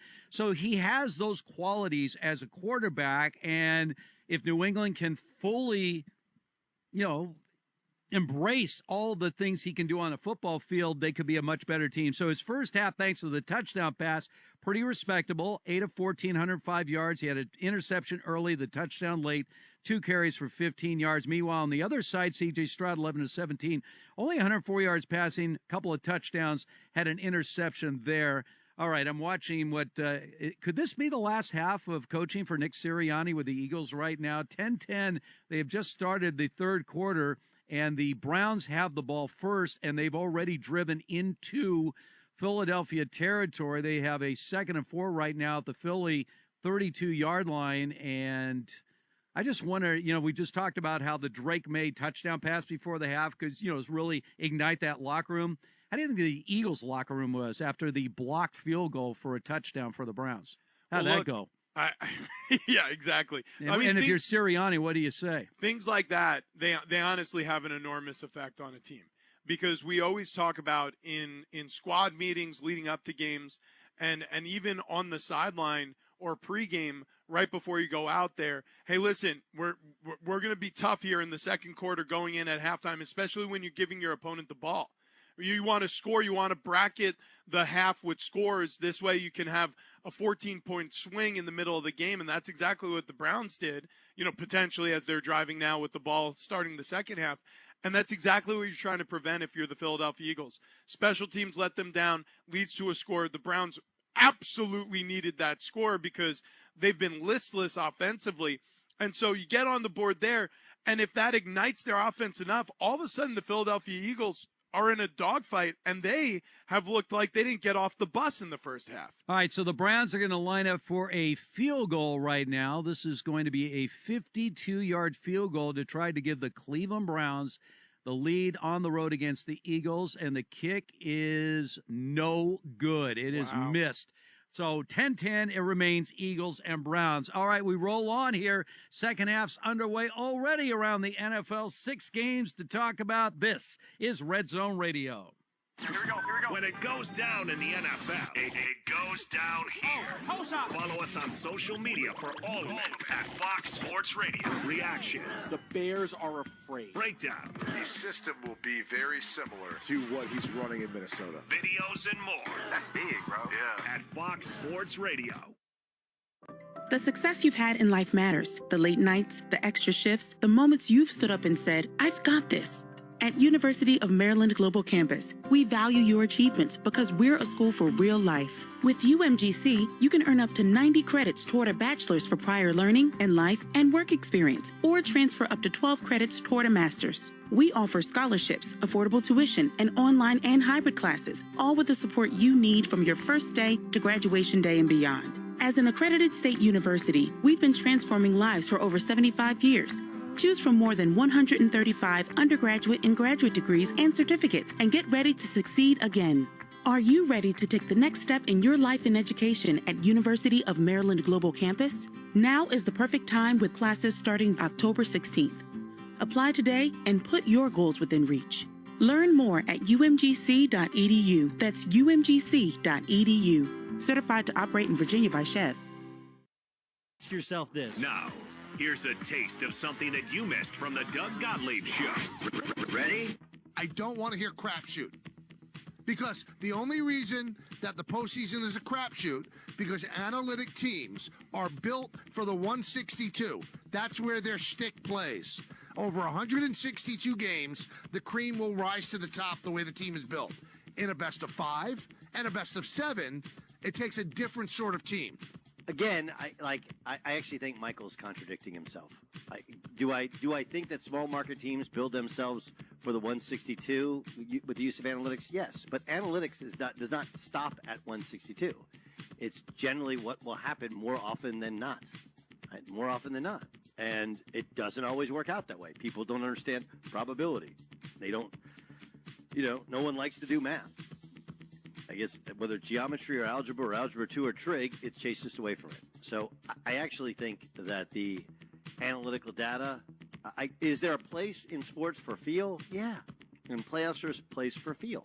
But the interesting part about it is, if I were to say Derek Jeter was clutch, would anybody argue with me? Negative. Okay. Derek Jeter hit the exact same in the regular season as he did the postseason. And he was a good hitter. He was never the best hitter in baseball, never really close. The point is that Derek Jeter was a flatliner. But because he played so many playoff games, he ended up having literally the exact same numbers in the playoffs as the regular season. Like, Derek Jeter actually is the argument for analytical data in the playoffs because he had a big enough... To get the rest of what Doug said, podcast it by searching The Doug Gottlieb Show. And as always, you can hear The Doug Gottlieb Show weekdays at 3 Eastern, noon Pacific, right here on Fox Sports Radio. This is The Jason Smith Show with Mike Harmon.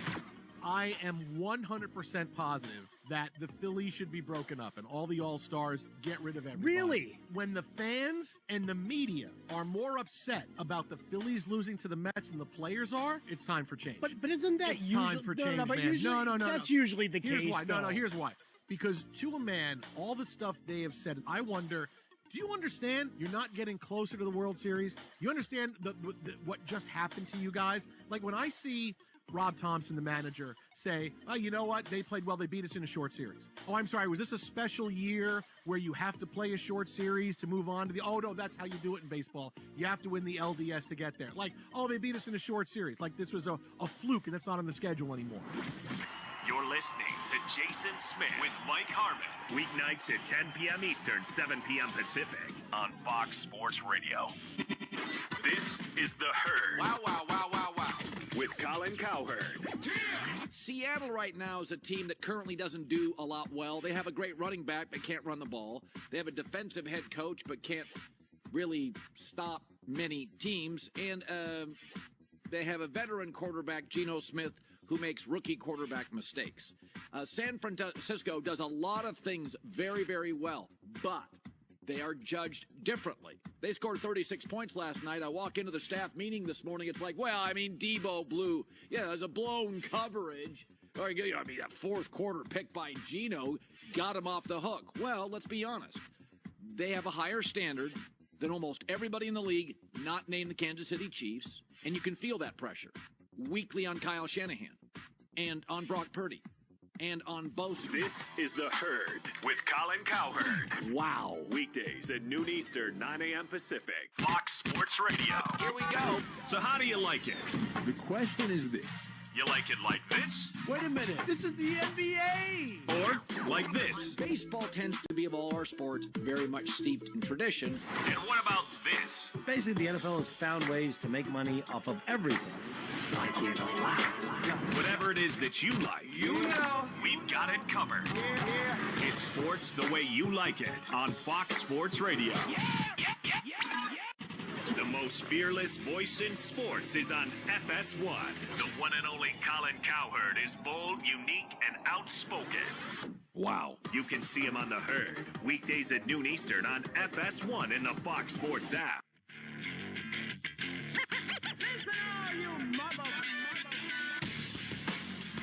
25 seconds remaining second quarter. 57-yard field goal try. High snap is down. Elliott blocked. Miles blocked it. Picked up by the Browns. Running down the sideline. Rodney McLeod. He may go. Somersault into the end zone. Touchdown Browns. That's the Browns Radio Network. That was the block kick right before the half that resulted in a 10-10 tie. Browns try to take the lead, but missed the field goal, so we are now 10-10 still, Browns and Eagles. 9 minutes to go in the third quarter in that game. Once again, this is Red Zone Radio. Steve Hartman and Rich Hornberger with you. We are live from the TireRack.com studios. All right, let's give you a quick rundown of the scores right now. At halftime, Packers lead the Cardinals 24-10. Second half just underway. Titans and Colts are tied at 10. Also just underway in the second half. Texans lead the Patriots 21-7. It's at the half. Saints lead the Buccaneers 27-24. We mentioned the Browns and Eagles tied at 10, and the Ravens have a 17-13 lead. Commanders just got a field goal just underway there in the second half. So the story so far has been a crazy game between the Saints and the Buccaneers, a inept game between the Browns and the Eagles, to say the least. We haven't talked a lot about this Colts-Titans game, Rich. As we mentioned, Joe Flacco back in at quarterback today. It's been a pretty ordinary day for him. On the other side, you have Will Levis, who has 10 for 14, 56 yards. I don't know what his yards per attempt is this year, but it's got to be pathetic. He does have one touchdown pass in this game, but they're just not getting the ball down the field. We knew this was going to be a struggle year for the Titans, but the question again is, do you continue to move forward with Will Levis, or is that going to be a priority one to try to find a quarterback in the draft? We look to the draft, and you don't want to get it wrong this many times at quarterback consecutively. But if you think about where the Titans have selected quarterbacks, it was a second-round selection for Malik Willis, and now Will Levis, same thing, another second-round selection. So you haven't, in terms of draft capital, really overspent. Now, you don't want to miss on second-rounders because, as you know, Steve, you've been following the game forever. I played in the game. Many second-rounders, they are actual NFL starters and Pro Bowlers and all-pro players. I mean, so you're many counting on them to be, at the very least, starters. Oh, at the very least, you're counting on them to be starters. But many of these players, they blossom into some of the best players in the league. Sure. So it almost feels like you're getting a first-rounder on a value. And unfortunately, both of those starting quarterbacks, at least in Tennessee, look kind of like the value menu options. They're not. They show glimpses of being great. They show you that maybe they could be great, but they weren't ready, so they moved on from Malik Willis, and it looks like they'll do the same with Will Levis unless he really turns the season around for Tennessee. All right, Ravens on the move right now. They have moved deep into Commanders' territory. The Ravens lead this game 17-13. Lamar Jackson had a run that was a design quarterback run. It wasn't some kind of scramble. It was a snap to Lamar Jackson, and he just took off on a long run. And this is, again, the dynamic in his game that just separates him from the other quarterbacks, his ability to run the football. And you think back to the Michael Vick days, it wasn't just that Michael Vick was fast, and he knew how to run like a running back. That's right. And that is exactly how Lamar Jackson is. They understand the dynamics of running. They're not scrambling. They're actually running.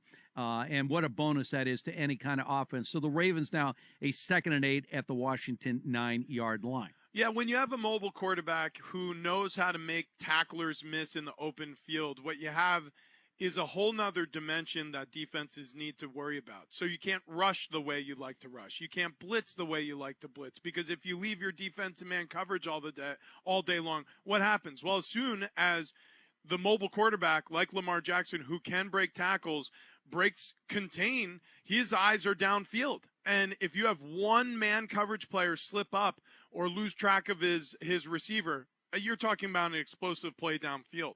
And so it changes everything. And Lamar has been, now durability has been an issue, but he has played when he's healthy at an MVP level every season he's been healthy for. And so the Ravens with Derrick Henry in the backfield, who was kind of off the scrap heap when he signed with Baltimore, and the fact that they've stayed, consistent with the way they've coached up Lamar Jackson, like, hey, we're not going to ask you to pump the ball down the field. We're not going to ask you to be a vertical quarterback. We're going to ask you to be involved in the run game. We're going to ask you to complete passes close to the line of scrimmage. Let's go win a whole bunch of ball games. That's exactly what the Baltimore Ravens do. All right, so on a 3rd and long play, Lamar Jackson scrambled. He threw the ball out of the end zone. There was a hold against the Ravens. That penalty will be declined. So the Ravens now will attempt a field goal, leading this game by a score of 17-13. Eagles have the ball back after the Browns missed field goal, and they're trying to move right now. Jalen Hurts, 10 of 18, 144 yards. Not great, but remember, he started the game 0 for 5.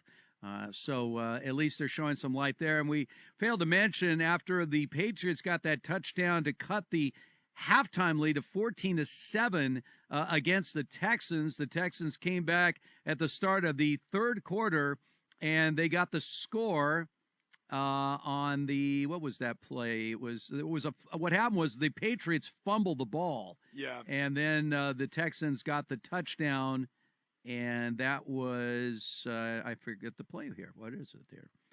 All right, I'm going to find this before we get to the top of the hour. Can I do this? We're counting down 3 seconds. Could not figure it out.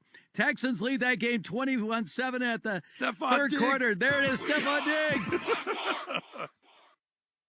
Get in zone, AutoZone. Welcome to AutoZone. What are you working on today? My check engine light's on? That could hurt your gas mileage. The AutoZone free Fix Finder service can help find the fix for free. Get in zone. This whole report for free? That's right. Printed and on your phone for free. Get in zone. But what if the fix is too tough? We'll recommend a local shop. Fix Finder, only at AutoZone. Get in zone, AutoZone. Restrictions apply. This is the story of the one. As a facility technician installing a new welding station, he knows getting the ventilation right is critical for safety. That's why when questions arise, there's Grainger.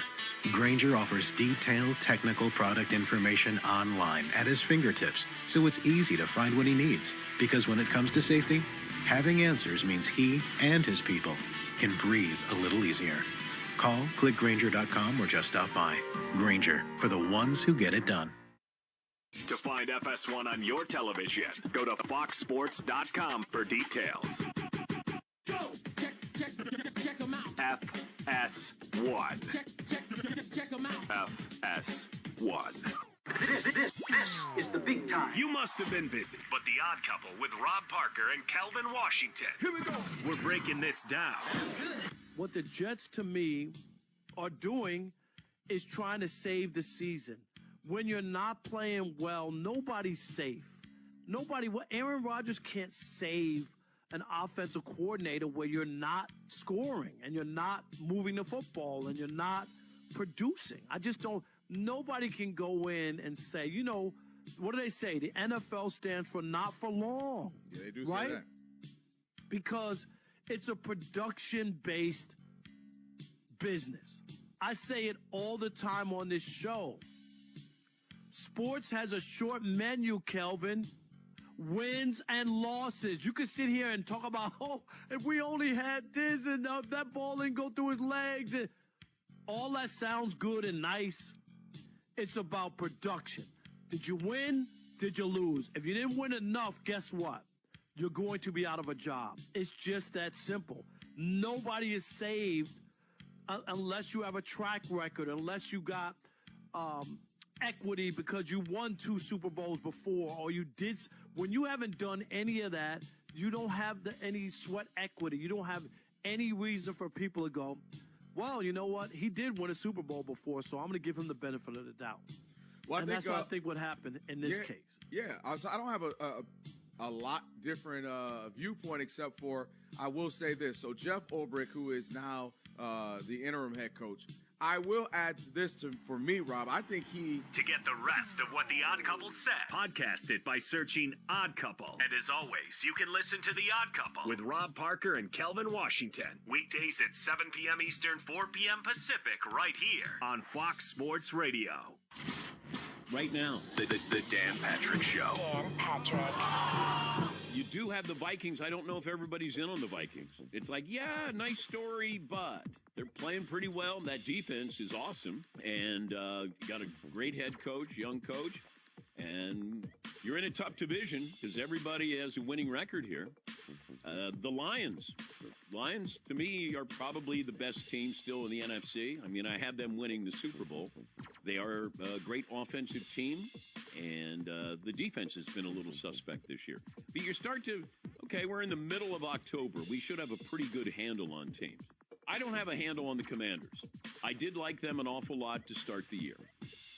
Them and the Falcons, I thought they might be the 2 teams that would make that big jump.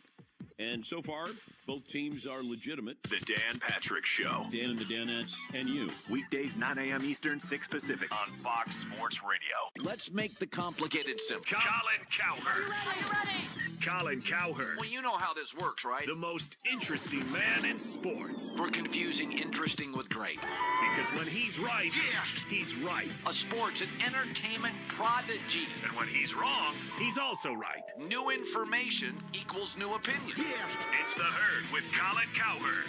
Making your mornings right. Weekdays at 12 p.m. Eastern, 9 a.m. Pacific on Fox Sports Radio. FS1. Call your friends and ask how they doing. To find FS1 on your television, go to foxsports.com for details. Boom. Trust your eyes. FS1.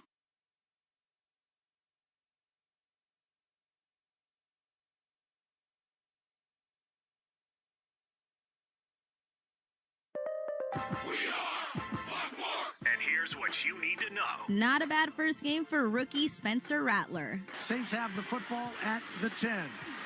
Rattler to throw, looking, now throws to the end zone, and that is going to be caught. And that is Bub Means, the rookie on the far side, gets his first touchdown. Good play action, waited, bang. You heard it all on the Saints Radio Network. They're beating the Buccaneers at halftime 27-24. Statler has completed 11 of 17 passes for 140 yards and that touchdown. Ricky Drake May also with his first touchdown pass to Keyshawn Boutte, but the Patriots are losing at home to the Texans 21-7. CJ Stroud with a hat trick, 3 touchdown passes so far in the game. Just like Jordan Love, 3 touchdown passes, and the Packers are beating the Cardinals 24-10 early in the third quarter. The Titans are on top of the Colts now 17-10 halfway through the third quarter. Ravens up on the Commanders 20-13 halfway through the third. I'm Monty Bolaños.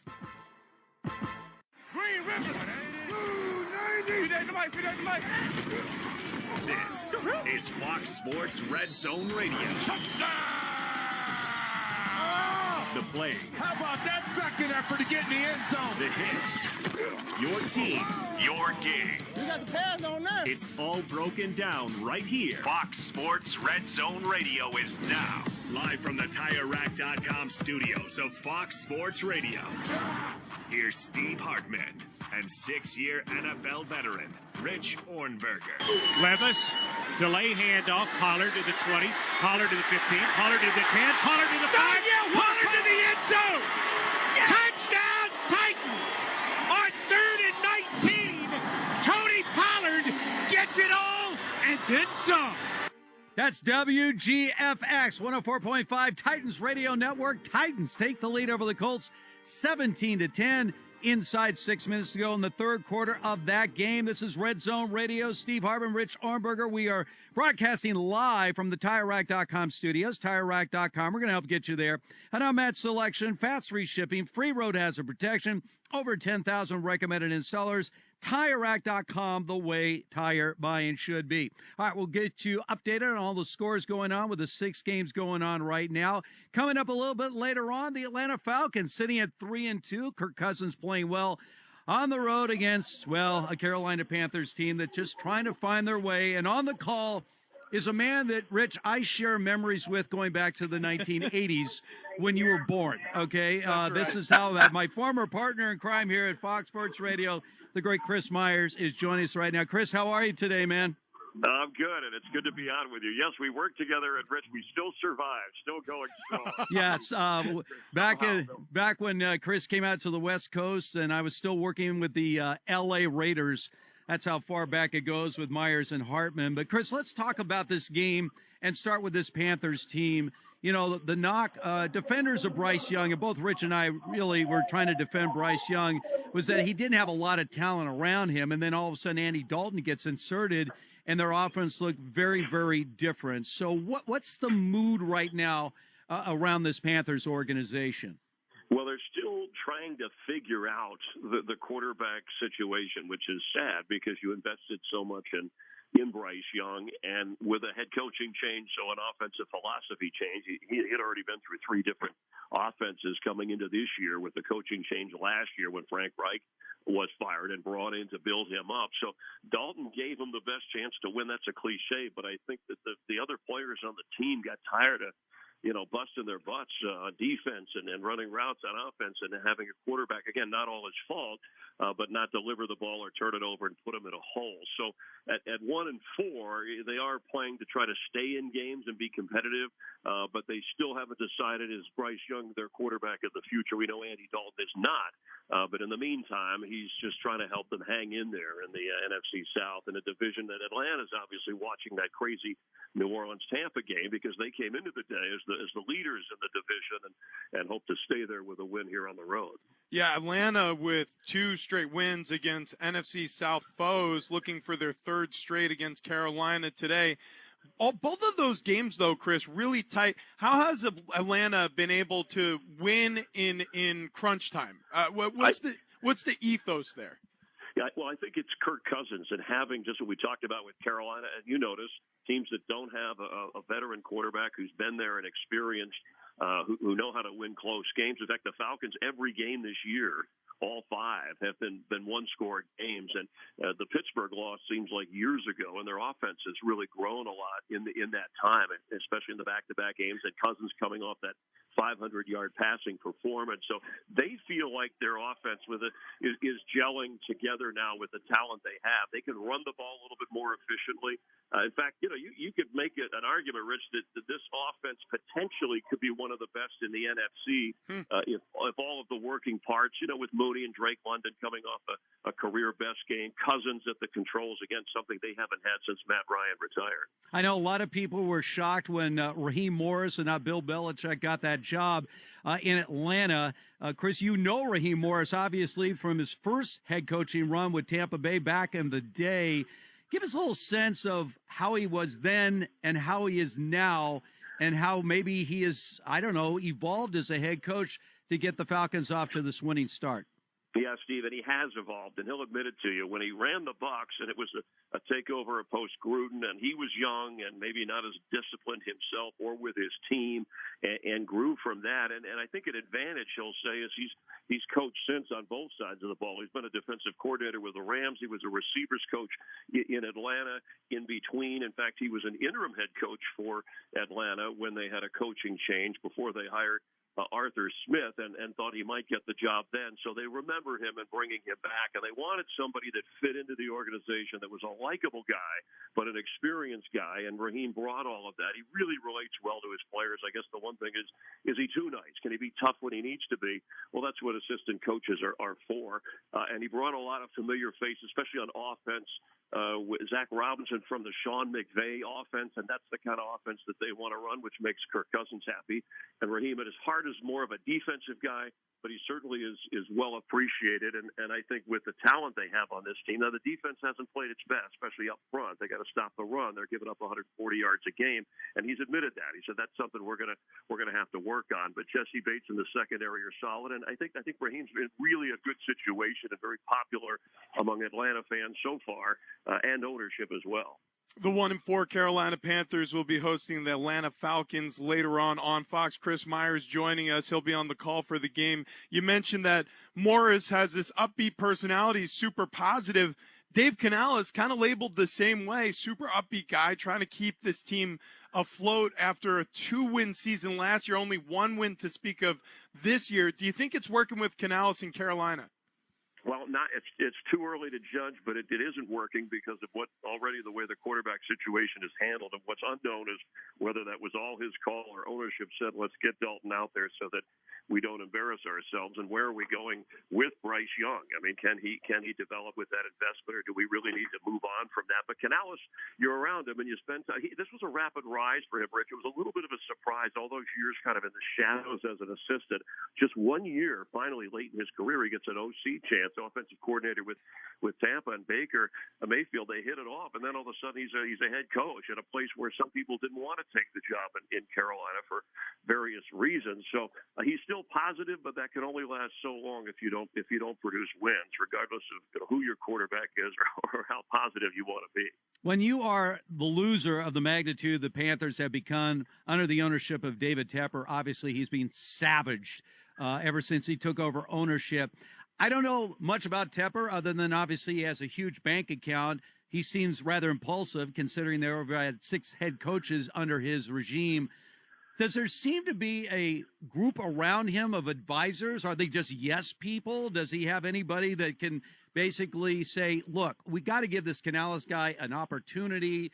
We can't be this impatient. It just doesn't work that way in the NFL. Or who exactly, if anyone, has the ear of David Tepper? Well, that's a good question, and I think that's part of the problem here. You changed GMs. Somebody else took a fall for a draft decision that really wasn't his fault. Your current GM is probably not the right guy, although he picks Dave Cannell as the coach. So you need to bring those guys in together, the coach, the general manager under the ownership. And look, Tepper's been successful in business. He was a minority owner of the Steelers, so you thought he would have had a grasp of what it takes to build an organization. And he is trying. I'll give him that. And maybe he's a little impatient, but he's got to hire the right people together and then let them do their job together, I think, if you really want to build something here. And so far, we haven't seen that. It's not without a lack of trying. I just think it's maybe a lack of maybe not picking the best people or interference from a group of people that aren't working together. With some fireworks, with close wins over divisional opponents, draft day sort of feels like a distant memory in Atlanta. But draft day did happen. And the Atlanta Falcons, after signing Kirk Cousins to a rather large quarterback contract this offseason, traded up and drafted Michael Penix Jr. So how early of a hook could Kirk Cousins have if things do start going sideways in Atlanta? And also, how has Michael Penix Jr.'s development been sort of behind the scenes here? Yeah, he hadn't played at all yet in the regular season. I think he got in just one preseason game. And it's funny, Rich, on a day when we have 5 different rookie quarterbacks starting, from Spencer Rattler to Bo Nix to Drake May, Penix is just going to sit and wait. And if Cousins keeps having games like he had in that Thursday night game, the primetime game, when he threw for over 500 yards against the Buccaneers and won that game late, then I don't know if Penix will see the field for a while. Now, the key is, what about health? And I think that may have been part of it, even though it was still a mystery to take a high pick on a quarterback when you invested so much in Cousins. But his Achilles is better, but still not to the point where he can roll. You know, he used to do a lot of those boots and rollouts in Minnesota, and that's still not there. So he's got to stay in the pocket, take the hits, which he has done, deliver the ball. But if there is an injury there or some relapse in that part, so far so good on the healing for Cousins. But it's just going to be a slower, progressive step there. And so if he were to get hurt, he'd at least have a guy to step in, a young guy who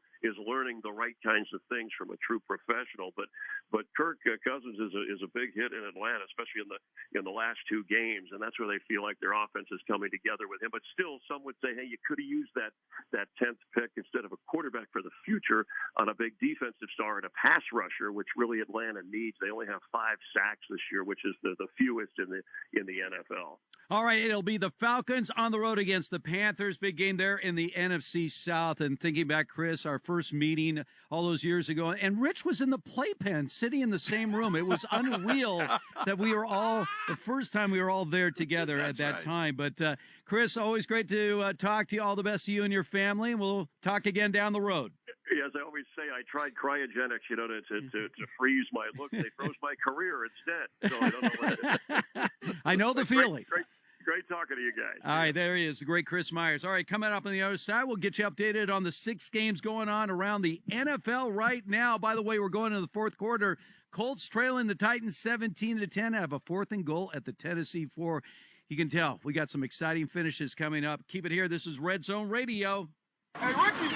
Hey, rookie. Nice play. Shot the snap back to May. He's in the pocket. He wears back. There's a long ball down the right side. And a touchdown pass on a perfect dime from Drake May. Mayday. What a time for the first touchdown of his career as a Patriot. Welcome to the NFL. This is Fox Sports Radio. Get in zone, AutoZone. Welcome to AutoZone. What are you working on today? Sounds like you heard about our Mobile One giveaway. Right now, you can get a free Red Bull racing sign when you buy 5 quarts of Mobile One motor oil. And you can enter to win a signed undershirt from F1 champion Max Verstappen. Find Mobile One at any one of our 6,300 stores or on AutoZone.com. Ends November 18th. No purchase necessary for giveaway. Get in zone, AutoZone. See AutoZone.com for details. This season, get premium tech that inspires joy from Dell Technologies. Bring projects to life with the XPS 16. It delivers supercharged processing for enhanced productivity and freedom to express yourself. Performance-class Dell PCs with Intel Core Ultra processors deliver a dedicated engine to help accelerate AI. Enjoy free shipping, Dell rewards, and expert support. When you get a Dell PC with AI, it gives back. Shop now at Dell.com/deals. Philo's got a world of entertainment for you to explore with just one subscription. Sign up today and start watching all the networks you love, like A&E, MTV, Discovery, VH1, TLC, Lifetime, Hallmark Channel, and so much more. Featuring current seasons of all the best drama, true crime, reality, and family-friendly shows you can't afford to miss. And with up to 3 streams at once, you'll never have to fight about what to watch. Get started today and unlock our library of over 75,000 movies and shows, and save all your favorites with the unlimited DVR, so you can rewatch them anytime, anywhere, for up to a year. Philo now includes access to AMC Plus. You can discover your next obsession from its collection of hit originals like Mad Men, The Walking Dead, Killing Eve, Orphan Black, and tons of blockbuster movies. There are no contracts, no commitments, and no hassles. For just $28 a month, Philo's a better way to watch TV. So what are you waiting for? Visit philo.tv and sign up today to start your 7-day free trial. That's philo.tv. Texting enrolls you into recurring automated text messages. Consent not required to purchase. Message and data rates may apply. Hey, Dan, how you doing? Haven't seen you around the gym. Yeah, I've really fallen off. Since I turned 40, I just don't get the results I used to get. Could be lower testosterone. I went through it a while back. I got Nugenix Total T, and it's made a huge difference for me. I've seen that ad on TV. Is it for real? Oh, yeah. The key ingredient is something called Tesnor, which helps boost free and total testosterone levels to help you trim up and stay lean. And it's made a difference for you? Man, I feel like I'm in my 20s again. At work, in the gym, and in the bedroom. Are they still giving out complimentary bottles for people to try it for themselves? Yeah, you just need to send them a text. Text ENERGY to 42424 right now for your complimentary bottle of Nugenix Total T. Plus, text now and we'll include a bottle of Nugenix Thermo, our most powerful fat incinerator ever, to help you get back into shape fast, absolutely free. Text ENERGY to 42424. That's ENERGY to 42424. Products and statements have not been evaluated by the FDA. These products are not intended to diagnose, treat, cure, or prevent any disease or illness. 2 pros and a cup of Joe. The best of the best. Okay. This is what mornings sound like. This is the most intriguing content that I've been a part of. LeVar Arrington. I was talking so much S that game. Brady Quinn. I'll give you the best handoffs you've ever seen. Cool. And Jonas Knox. Great heart, generous, caring, perfect. This is what mornings can do. That's like an alarm clock. It's 2 pros and a cup of Joe. Weekdays at 6 a.m. Eastern, 3 a.m. Pacific on Fox Sports Radio. Yeah. I'm going to prove all the doubters.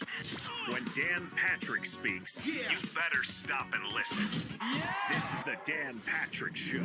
And I watched Seattle, and I've said this before, I thought that they were a playoff team this year. That offense should be great. I mean, you have wide receivers, you have a tight end, you have a couple of running backs.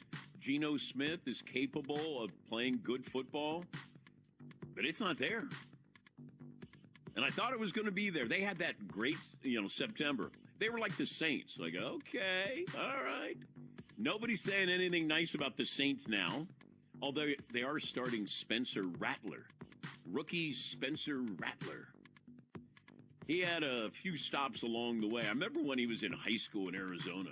It's like, okay, this guy is going to be 5-star. And then South Carolina and Oklahoma, and Spencer Rattler gets the call coming up this weekend. As for last night, it was 49ers.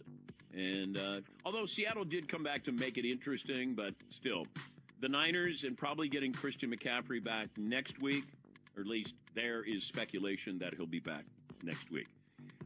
I'm still not sure who the best team in the NFC is, because the Niners aren't fully assembled. You do have the Vikings. I don't know if everybody's in on the Vikings. It's like, yeah, nice story, but they're playing pretty well, and that defense is awesome. And got a great head coach, young coach, and so far you're getting good quarterback play here. You're in a tough division. If you want to know what Dan Patrick said next, just podcast it by searching The Dan Patrick Show. And as always, you can listen to Dan Patrick live weekdays, 9 a.m. Eastern, 6 a.m. Pacific on Fox Sports Radio. He's Steve Covino. I'm slightly vato. He's Rich Davis. I may jump through this glass window in the studio. And they do it all. Let's talk about all of it. Radio for the people. I like that. Pretty solid. Your afternoon pick-me-up. Covino and Rich. All right. Ooh, yeah. It's Covino and Rich. No woman's ever told you you're Mariano Rivera in the bedroom. Wait a second. Weekdays at 5 p.m. Eastern, 2 p.m. Pacific on Fox Sports Radio. Scrolling mindlessly. We know all about your social media habits. So, scroll past the cute dog videos, scroll past the DIY, the ones that you have no business watching, and the thirst traps. Wait a minute. Fine, you can look at those, but start putting that algorithm to use. Now it's social media. Follow us at Fox Sports Radio. The big story of the day. Interact with us at Fox Sports Radio. I want people to pull up a chair. Find out at Fox Sports Radio. To find FS1 on your television, go to foxsports.com for details. Go! Check them out. FS1. Check them out. FS1.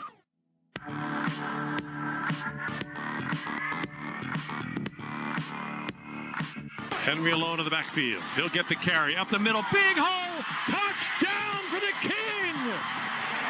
Derrick Henry strikes again. And the Ravens extend their lead.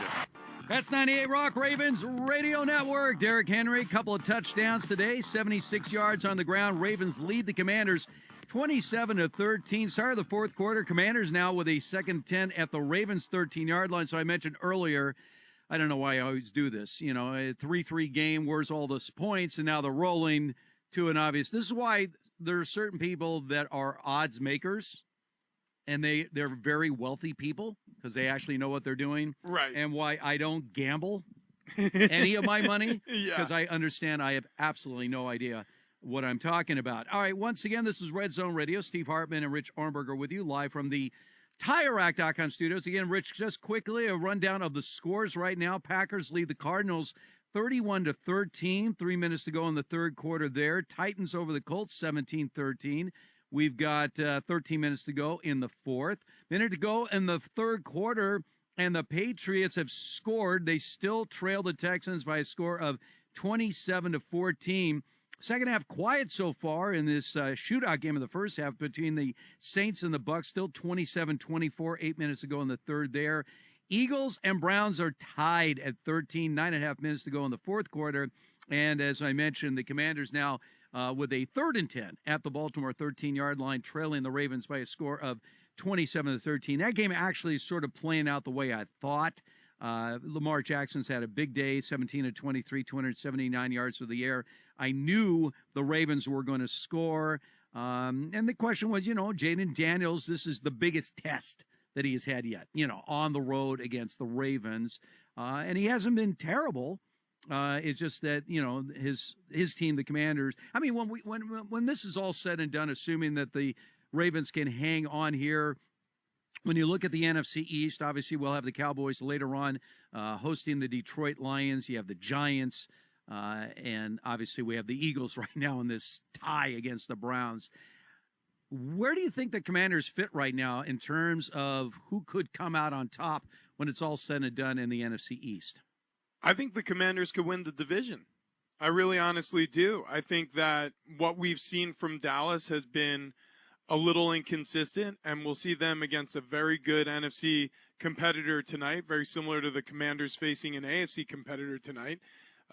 Obviously the class of the NFC from leftover from last year is the Detroit Lions, and I'm really curious to see what this game looks like tonight against Dallas. But Dallas really feels like the big impasse because the Philadelphia Eagles have plummeted after starting a double-digit win season last year, losing 6 straight, and then starting this season looking awfully off-kilter.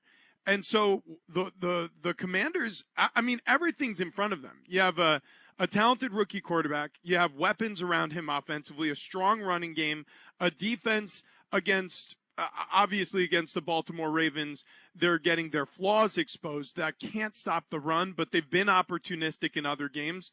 I think it's possible, conceivable, to see the Commanders win this division. By the way, it's early, very early. But right now, the rookie class of quarterbacks looking pretty good. Caleb Williams is certainly improving. We talk about Jaden Daniels. Drake May's first game today, even though they're trailing 27-14, 15-20, 282 yards, 2 touchdowns, and a pick. Those are good numbers. Bo Nix, after a slow start, suddenly has the Broncos sitting at 3-2. And obviously, we're still waiting on Michael Penix and J.J. McCarthy. So, I mean, this, as bad as the class looks from 2021, that's just 3 years ago. And after Trevor Lawrence today, I mean, wow. I mean, that could go down as one of the worst quarterback classes of all time. And by the way, it's not a knock on their individual talents, because so much of being a successful quarterback in this league is to be on the right team at the right time in the right system. Yeah. So much of it is. It doesn't mean they don't have talent. Obviously, they have talent. But is it the right system to fully amplify the talent that they have? But the early returns on this year's quarterback class looks promising. Yeah, I agree with that. And to your point about Drake May, I actually, at our show break, broadcasting from home here, went to see if I could find my notes from the Holiday Bowl in 2022 when UNC was facing the Oregon Ducks at Petco Park.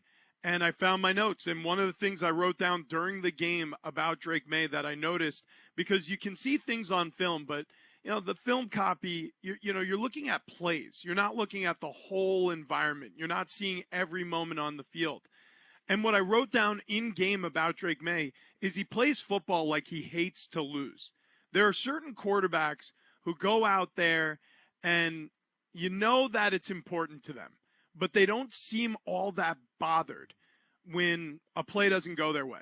But Drake May, he was fired up and he was gutsy. He rushed the ball 12 times that day for something like 40 yards, and he threw for over 203 passing touchdowns. And it wasn't a perfect performance. There's no doubt about that. But what he did is he fought from whistle to whistle. And in a time period where there are certain starting quarterbacks, who, may come up limping and not want to play in their bowl games. And he was younger then, so that really wasn't an option for him at the time. But it was one of the gutsier quarterback performances I remember seeing that year.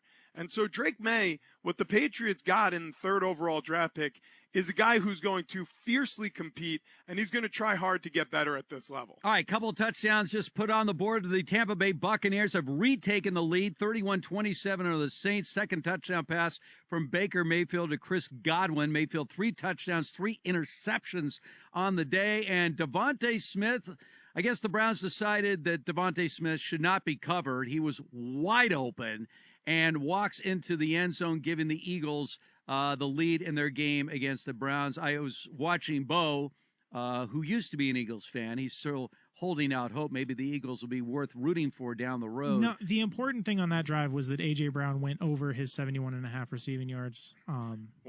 Yeah. Wow. He has completely divorced himself from the Philadelphia Eagles. Now I need one catch from Calvin Ridley, and we're sitting pretty today. So Wow. Let's go Titans. All right. Meanwhile, it looks like the Commanders have scored. Did they get in the end zone? Looks like it. Is that a catch? Yeah, that looks like a touchdown to me. He's holding on to the ball. They gave it to him. Yeah, so touchdown. That's McLaurin's second touchdown of the game on the receiving end there. And the extra point for the Commanders is good, I believe. I'm just going to call it ahead of time here. Every time I do the kiss of death. Oh! Barely made it. It was a knuckleball into the lower right corner. Snuck in there. Unbelievable. All right, so let's give you an update on the passing numbers in this game. We mentioned Lamar Jackson, 17 of 23, 279 yards and a score. Jaden Daniels, 22 of 33, 247 yards, 2 touchdowns, and no picks. He right now is every bit as good from a passing stat standpoint as we saw last year from Stroud. I mean, this is the kind of start. Remember, in his first 4 games, Jaden Daniels was completing 82% of his passes. As insane as that seems, the insanity is no quarterback in the history of the NFL ever, in over 100 years had ever had a 4-game run of 82% completions. No quarterback, much less a quarterback in his first 4 NFL games. Yeah. I mean, that is such a mind-boggling stat. You're like, no quarterback over a 4-game span ever completed 82%? Never. And this guy did it in his first 4 games. I mean, the throw, and I know it seems a little routine to Terry McLaurin, but these are such tight windows in the NFL in the low red zone. The Baltimore Ravens were showing a house blitz. They bring, I believe it was only 4 rushers and bailed, and so it clouds up the picture. He knows exactly where to go with the football on the outbreaking route to the front corner of the end zone. He puts a perfect amount of touch. He threw that football before Terry even put his foot in the ground to make his break toward the sideline, and it was in the only spot where Terry McLaurin could catch it away from the defender. It's not just about picking the right guy to throw the football to. That's something that Tom Brady, Drew Brees, Peyton Manning, all the greats will tell you. It's about putting on the correct shoulder, putting in the correct quadrant of the pass catcher to make sure you keep it away from the defender or keep the receiver safe from the defender. And Jaden Daniels is already doing that his rookie year. By the way, Jalen Hurts, after that 0-for-5 start, now 14 of 23, 214 yards, 2 touchdowns. After that 45-yard scoring pass to Devontae Smith. Here's my amazing stats. So Deshaun Watson, same stats as usual, 10 of 16, 88 yards, no touchdowns. But here's the consistency. It's been sacked 5 times. So he came into this game 26 sacks. That's 31 sacks. So right on pace of at least 5 sacks per game. Per game. Yeah. That's where it is right now with this Cleveland Browns team. All right, let's find out what is trending right now. And Monty's been busy keeping track of her multitude of fantasy football teams, everything going on with the games. It's very annoying when you have multiple teams because, for example, I have Baker Mayfield in a league, and then in another league here against Shea, he has Chris Godwin. So it's like I'm happy that he just threw that touchdown pass to Chris Godwin, but then I'm playing against him in a different league. So how am I supposed to feel? Well, first of all, I wish they were the list. Brian Noah was all in on Mike Evans today. Of course. I listened this morning, and he was all in on Mike Evans. So, you know, and all of a sudden Godwin's the guy today. Which, yesterday when we talked about this game, I mentioned both of those weapons for Baker Mayfield being the reason why I would take the Buccaneers in the situation against a rookie quarterback, Spencer Rattler, who, got his first touchdown pass. But the Saints have yet to score since scoring 27 points in the second quarter. There was there was a scoop and score by Rashid Shaheed in that, yes, but they haven't scored since then. So the Buccaneers are on top, 31-27. Baker Mayfield with 2 different hat tricks, 3 interceptions, and 3 touchdown passes. What is he, Jameis Winston? Apparently, Bree texted me earlier because we both have Baker Mayfield in different leagues, and she was like, Baker is not baking, but he's baking. He's also just not baking all great. Again, 3 interceptions. The Texans are still on top of the Patriots, but Drake May has now hit his second touchdown pass, this time to Hunter Henry. Texans are up. A rushing touchdown, Joe Mixon. Welcome back, Joe Mixon, for the Texans. They have extended their lead over the Patriots 33-14 early in the fourth quarter. The Titans still on top of the Colts 17-13 halfway through the fourth quarter. Packers, Jordan Love did a hat trick and then some. How about 4 touchdown passes? He's 21 of 30, 248 yards, 4 touchdowns. Packers beating the Cardinals 31-13 early in the fourth. The Cardinals did lose Marvin Harrison Jr. very early on to a concussion. He never came back. The Browns are losing to the Eagles 20-13 halfway through the fourth. They are playing in Philly. Jalen Hurts 14 of 23, 214 yards and 2 touchdowns in that one. Derrick Henry, 2 rushing touchdowns for the Ravens, who are beating the Commanders 27-20 early in the fourth quarter. Football did start in London earlier today. Caleb Williams with his hat trick and then some, 4 touchdown passes as the Bears defeated the Jags 35-16. Chicago is now 4-2. Still to come today in the NFL, the Raiders and the Steelers. Wide receiver Jacoby Myers of Las Vegas and running back Zamir White are officially inactive for that one. And we do have the WNBA finals going on. It's game 2 between the Lynx and the Liberty. The Lynx won game 1 right now. The Liberty are up 33-24 with about 8 minutes to go in the first half. Back to you guys. All right, Monty, thank you very much. We'll check in with you a little bit later on. Once again, this is Red Zone Radio. Steve Hartman and Rich Armberger. We just had this baseball season where Shohei Ohtani 50-50, right? You're like, well, that's unbelievable. But I will still say this. Jameis Winston in 2019 had a 30-30. 33 touchdowns and 30 interceptions. By the way, threw for 5,109 yards that year. He led the league in passing yards. And in the 5 years since then, he's only started a total of 10 games. But what can you ever see a quarterback do 30-30 again? No. Ever. No, I mean, because normally if you throw 30 interceptions, you're not going to be in a position to throw 33 touchdown passes. But he started all 16 games that year, and he pulled it off. So, yeah, 50-50 is amazing.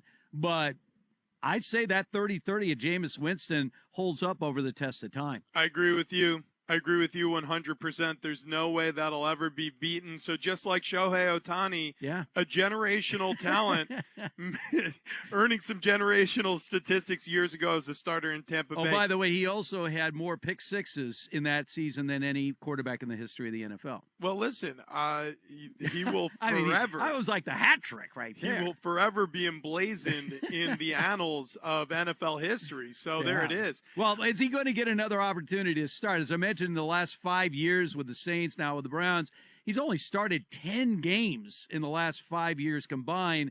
Are the Browns ever going to turn the page on Deshaun Watson and give Winston an opportunity? If they lose today, I can't imagine sticking with this same formula, right? I mean, you're about to face the teeth of your NFC North schedule with the Bengals. You get to host them and then going on the road to Baltimore, both those games in consecutive weeks following this Eagles loss potentially, and you're going to roll Deshaun Watson out there?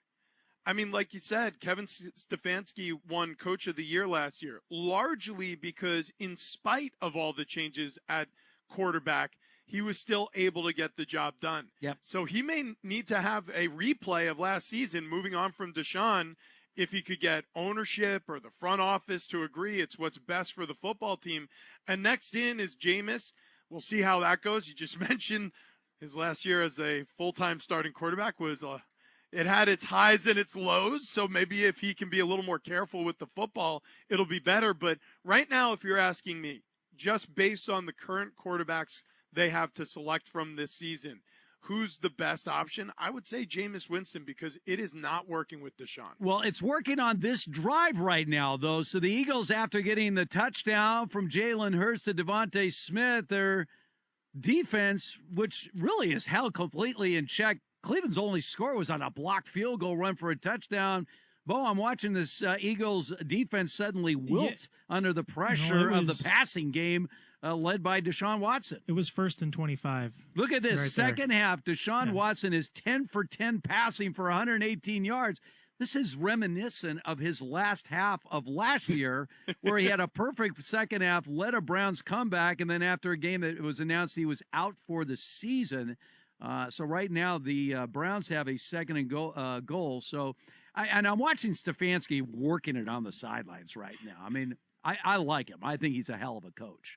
Like you said, Rich, was the big thing about last year, you have to hold that locker room together, right? You do. Your quarterback is down. You're bringing a guy literally off the couch in Joe Flacco. And, Flacco performed well, but you can't lose the locker room. No, and he didn't. And Cleveland was able to get it. Meanwhile, the Ravens right now leading the Commanders 27-20. Justin Tucker, future Hall of Famer, is on the field right now to attempt a field goal to make this a 2-score game in favor of the Ravens. So, again, for the Eagles, the kick by Tucker, of course, is good. 30-20 right now. Ravens lead the Commanders. 6 minutes to go in the fourth quarter in that game. By the way, Indianapolis has taken a 20-17 lead, Rich, on the road against the Tennessee Titans. We got 7 minutes to go in the fourth quarter of that game. This has been a pretty, rough game. Joe Flacco has been good enough. Let's put it that way. 22 of 35, only 172 yards, but he does have a couple of touchdown passes in this game. And for the Colts, again, what we talked about earlier, just trying to stay in the playoff conversation. Deshaun Watson on a keeper is going to come up short of the goal. There's only 4 minutes remaining, so this is not a place where the Browns are going to settle for a field goal. No. This is 4-down territory for the Cleveland Browns here. Absolutely. Yeah, look, one thing that you have to remark on going back to the Colts-Tennessee Titans game is the Colts defense has stepped up. I mean, against a much weaker offense than they faced recently, but they've been a lot better in this game, limiting the damage, the yardage, the points.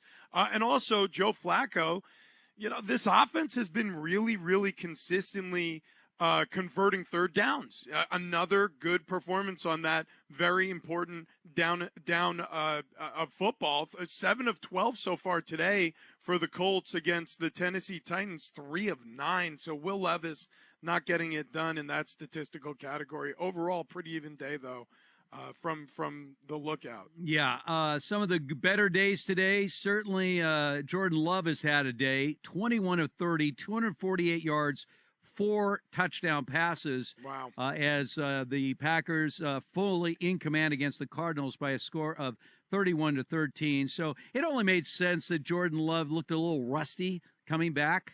But all of a sudden, he's now reverting to form that we saw when he was literally the hottest quarterback in the NFL in the second half of last season. Well, and also when Arizona is just giving you gifts throughout the course of the game. I mean, don't get me wrong, Jordan Love threw that interception earlier in the game, but the Falcons, the Cardinals have fumbled twice this half, which is giving Green Bay opportunities. The first one, they tried a field goal and missed it. And then, obviously, this current drive going on, Green Bay has the ball, and they've already driven about 50 yards. So right now, I am looking at this Ravens-Commanders game. Okay, so the Eagles have stopped the Browns on third down. So we're now looking at 4th and goal, Bo. Is that where we are right now? 4th and goal for the Browns, down by 7. All right, so that's where we are right now. We're looking at a 4th and goal for the Cleveland Browns, and they are at the 8-yard line of the Eagles. And as I said, 4 minutes to go. So on this Commanders-Ravens game, I took the under, Rich. I'm still winning, barely. 51.5 was the over-under. It's at 50 right now. I'm hanging on by a thread right now. All right, here we go, and it's an illegal procedure call. Can you believe it? The left tackle. Unbelievable. I'm okay. Wills Jr. there on a false start? False start on 4th down at the 8-yard line. Wow. Okay. And he jumped up like real quick. So here's the problem. They got down to the goal line and kind of abandoned what was. Now they're going to go for a field goal. Oh, geez. All right, 3:57 to go. They're not going to get the ball back. Well, wait a second here. Now, first of all, the Browns do have all 3 of their timeouts plus the 2-minute warning. Also, I hate to do the math part on this, but like a field goal doesn't change. You still need a touchdown. Yeah, correct. This is if they go for a field goal, it would be. They're going for a field goal. It's a 31-yard attempt. Okay, unless it's a fake. We're taking and it's away, not. We're taking away Stefanski's Coach of the Year award. All right, so seriously, so it's 20-16. I guess the only difference is that a touchdown wins the game and doesn't tie the game. Yeah, but touchdown again, a 2-point conversion wins the game. You could win the game. I mean, I understand what you're saying, but I mean, the way at the 13-yard line, do you think they have a play in their arsenal to score from the 13-yard line? He obviously doesn't think they do. Yeah, but you can back the Eagles up to their goal line and ask Jalen Hurts to drive 99 all yards. Right, well, again, so the Eagles will get the ball back. Browns do have all 3 of their timeouts and the 2-minute warning. They need to stone the Eagles' offense and hold them without a first down. All right, we roll on to the exciting finishes around the National Football League. This is Red Zone Radio. Football is for the weekend. It's battle time. And the reactions are for Monday. Listen to the best break it down. 2 pros and a cup of Joe with Jonas Knox and NFL veterans LeVar Arrington and Brady Quinn, Dan Patrick, and Colin Cowherd. The best reactions on a Monday are right here on Fox Sports Radio. Prescriptions require an online consultation with a healthcare provider who will determine if appropriate. Restrictions apply. See website for details and important safety information. Subscription required. Price varies based on product and subscription plan. Hi, I'm Dr. Peter Stahl, board-certified urologist and senior vice president of men's sexual health at HIMSS. In my 12 years of practice as a reproductive urologist, I've helped many guys with ED, and it has never been more convenient to treat than it is right now, thanks to HIMSS. It really wasn't easy before. You had to take time out of your day, come to a physical office, and see a specialist like me in person. Now, through HIMSS.com, you can get world-class sexual health care and a full range of treatment options for ED through a 100% online process. It starts with a free assessment from a medical provider licensed in your state who can determine if ED treatment is right for you. If prescribed, your medication is shipped to you for free. So don't wait. Join the hundreds of thousands of guys who've gotten help for their ED through HIMSS. To start your free online visit and find ED treatment at up to 95% off brand name prices, go to hims.com/joy. That's hims.com/joy for your free online visit. The Herd. When Colin Cowherd drops the info, The Herd, you need to listen. All right, the Yankees, Garrett Cole, that's why you paid for him. The Yankees are in the American League Championship Series. But over the last 5, 6, 7 years, the Yankees feel different. They're still good. They mostly make the playoffs. They have 2 or 3 superstars. It's that. But the Dodgers have more money. The Mets now, because of their owner, have more money. And in my opinion, the Padres have more talent. The Yankees have Soto. They're not going to sign him. He's going to go somewhere else. They have Aaron Judge. They have Garrett Cole. But that's the minimum if you want to win the World Series today. They're not intimidating. They have a new stadium, not as intimidating. In fact, I would argue in the playoffs, what's led the Yankees, their bullpen. I mean, nothing against Mariano Rivera did that, but they had so many other elements. They were intimidating. The old Yankees in the big moments, the big crisis moments, they created fear, and they don't anymore. I mean, an example is this team's built on power with Stanton and Judge, Soto. They're built on power. The Milwaukee Brewers have more home runs in the postseason. They haven't played in a week. The Padres have 11 home runs. They're still playing. Yankees have 3. And they're built on power. So they can beat you, but they don't overwhelm you, and they don't intimidate you, and that's what we're used to. And by the way, when Garrett Cole's on the mound and Aaron Judge is in his zone, they beat you a lot. But, I mean, beating Kansas City, let's be honest about this. Well, it was in Kansas City. Kansas City has lost. If you're eager to find out what Colin said next, just podcast it by searching The Herd. And as always, you can listen live to Colin Cowherd weekdays at noon Eastern, 9 a.m. Pacific on Fox Sports Radio. This is the Jason Smith Show with Mike Harmon.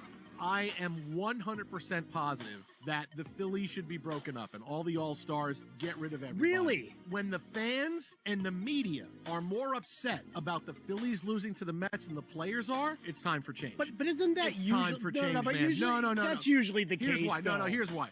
Because to a man, all the stuff they have said, I wonder, do you understand you're not getting closer to the World Series? You understand what just happened to you guys? Like when I see Rob Thompson, the manager, say, oh, you know what? They played well. They beat us in a short series. Oh, I'm sorry. Was this a special year where you have to play a short series to move on to the, oh, no, that's how you do it in baseball. You have to win the LDS to get there. Like, oh, they beat us in a short series. Like this was a fluke and that's not on the schedule anymore. You're listening to Jason Smith with Mike Harmon. Weeknights at 10 p.m. Eastern, 7 p.m. Pacific on Fox Sports Radio. This is The Herd. Wow. With Colin Cowherd. Seattle right now is a team that currently doesn't do a lot well. They have a great running back but can't run the ball. They have a defensive head coach but can't really stop many teams. And they have a veteran quarterback, Geno Smith, who makes rookie quarterback mistakes. San Francisco does a lot of things very, very well, but they are judged differently. They scored 36 points last night. I walk into the staff meeting this morning. It's like, well, I mean, Debo blew. Yeah, there's a blown coverage. Or, I mean, a fourth quarter pick by Geno got him off the hook. Well, let's be honest. They have a higher standard than almost everybody in the league, not named the Kansas City Chiefs. And you can feel that pressure weekly on Kyle Shanahan and on Brock Purdy. And on both. This is The Herd with Colin Cowherd. Wow. Weekdays at noon Eastern, 9 a.m. Pacific. We know content is king. You listening, everyone? That's why our lineup is oozing with legends. Welcome to the program. We got something. We got a story. With experience. That's the game in life. He used to rock his uniform the same exact way I did. With them. Man, let me talk. And them. Oh, you're that bloke on the radio. And now I've got that image in your head. You name it, we got it. There's a difference there. We're different. We're better. Let that one sink in. We're Fox Sports Radio. FS1. Call your friends and ask how they doing. To find FS1 on your television, go to foxsports.com for details. Boom. Trust your eyes. FS1. Scream! Yeah! and goal from the 6. Snap to Jaden. Ravens break 5. Pumps. Throws toward the end zone. Checkmate! McLaurin! Touchdown! Touchdown, Washington! Daniels comes through again! Checkmate, baby! I guess Cliff Greenville said, I'm better at chess than you. Yeah, that's Big 100 Commanders Radio Network. Commanders still trailing the Ravens 30-20. However, they have a 4th down right now and attempting a 49-yard field goal to make the game an over, and it's right down the middle, and there goes my enter. There it is. Just like that. As simple as that. Just like that. Right down the middle. No breath right there. Marcy's happy because I smoked her last week, and now I'm getting it in reverse this week. Yeah. It's going the other way. That's right. Yeah. So That's right. I had one week out of the year where everything went my way. And as this is going on, I picked the Saints upset today against the Buccaneers. That's not looking so good as the Buccaneers have the lead 31-27, have a 2nd and goal right now at the 13-yard line. By the way, this is Red Zone Radio. Steve Hartman and Rich Orenberger. And we are live from the TireRack.com studios. Meanwhile, the gamble of the Browns doesn't look good. So they decided to go for the field goal with 3 timeouts and the 2-minute warning. And the Eagles right now have a 1st down. Actually, it's a 2nd and 11 right now. They're near midfield. And at this point, the Browns only have 1 timeout left, and there goes the 2-minute warning. So the Eagles are getting close to closing out the Browns, leading this game by a score of 20-16. Yeah. Look, the Browns, if they win this game, it may save Deshaun Watson's job, because if they see an efficiency that they haven't seen with Deshaun Watson over the course of this second half against the Eagles on the road, they give him a shot against the Bengals next week, hosting the Bengals before they go on the road to the Baltimore Ravens, like we discussed. If you lose to the Eagles, it gives you an opportunity to sort of circle the wagons and say to yourself, all right, we're about to face a couple of NFC or AFC North opponents here right in a row consecutively. Do we really want to do that with Deshaun? And if the answer is no, well, then you kind of have all the excuses in the world to pull the plug right now and to tear the Band-Aid off and to give Jameis Winston a shot. And if you need to go back to Deshaun at some point in the season, I guess you could.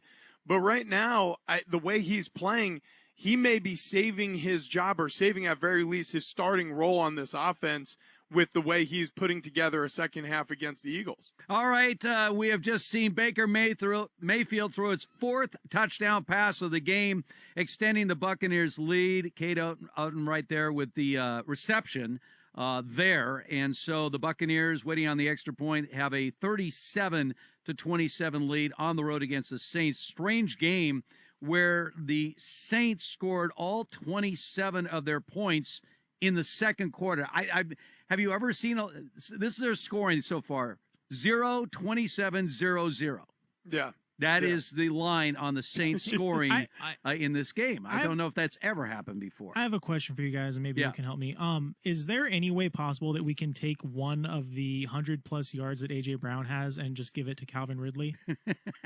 So I can. How much do you need that right now? Extremely badly. How much I do you just have on need. the line? I literally just need 1 yard from Calvin Ridley. That's all I'm asking. Speaking of A.J. Brown, I believe the Eagles have just put this game Yeah, pretty much on A.J. ice. Brown just caught an absolute bomb from Jalen Cleveland, Hurts. no more timeouts, 1:49 to go. Yeah, and while that's happening, the Ravens with that 1-score lead are just had a huge run as they are now in a position to put it away. Good news, bad news for the Patriots today. Drake May 3 touchdown passes in his first start. The bad news is the New England defense got completely run over today by the Texans. The Texans with 193 yards rushing in this game. Joe Mixon, 102 yards and a score. Damian Pierce had 76 yards and a score. They averaged a mere 7.5 yards a carry. So the Patriots defense woeful today as they're getting blown out 41-21 by the Texans, who with a win today get to 5-1, Rich. And, you know, I've been asking our dear friend Adam Kaplan each week because, you know, he's all hyped up on the Jets. By the way, he's still not willing to give up on the Jets like you. But he maintained that they were the number 2 seed in the AFC. The Chiefs haven't been great this year, but they're undefeated. Yeah. Look, now, who do you believe is the second best team in the AFC? In the moment right now. In the moment right now? Yeah. Who's the second best team in the AFC? I guess I would have to say the Baltimore Ravens. The Baltimore Ravens. That's hard to argue with. Yeah, I mean, it's just look, I guess when you look at a team and you say, okay, how are they built and where are their flaws? The Baltimore Ravens are built like a team that can withstand colder weather months, which they're going to need to, especially in the AFC North.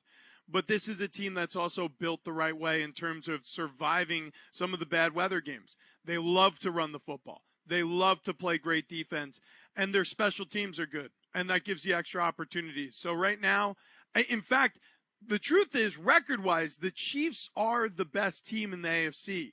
But the Baltimore Ravens have looked better than the Chiefs over the course of the season, in my eyes, in my view. Right, and remember, again, Texans win today, which they will have the second best record in the AFC. So that much more coming up as we'll have some games getting started. Will we get an exciting finish? Find out. This is Red Zone Radio. We are Fox Sports. Life insurance. Why are you putting it off? Can't afford it? Too much hassle? Think you don't need it? There's lots of excuses for putting off life insurance. But if you weren't there, who would pay the mortgage and other bills? With Ethos, you could be covered in 10 minutes and boom, family protected. Ethos, fast and easy online term life insurance. Up to $2 million in coverage with no medical exam. Some policies as low as $1 a day. Answer a few health questions and get your free quote at getethos.com. That's getethos.com. Gain a global perspective and specialized skills that many of today's top employers are seeking with an MBA from University of Maryland Global Campus. Study online and complete your degree in just 16 months for about $21K. Choose from MBA specializations in global business, marketing, HR, finance, and more. Classes start October 16th. Learn more at umgc.edu. Certified to operate in Virginia by Chev. Fearless voice in sports is on FS1. The one and only Colin Cowherd is bold, unique, and outspoken. Wow. You can see him on the Herd, weekdays at noon Eastern on FS1 in the Fox Sports app. Hey, guys. Ready? Jason Smith and Mike Harmon are dropping knowledge like this.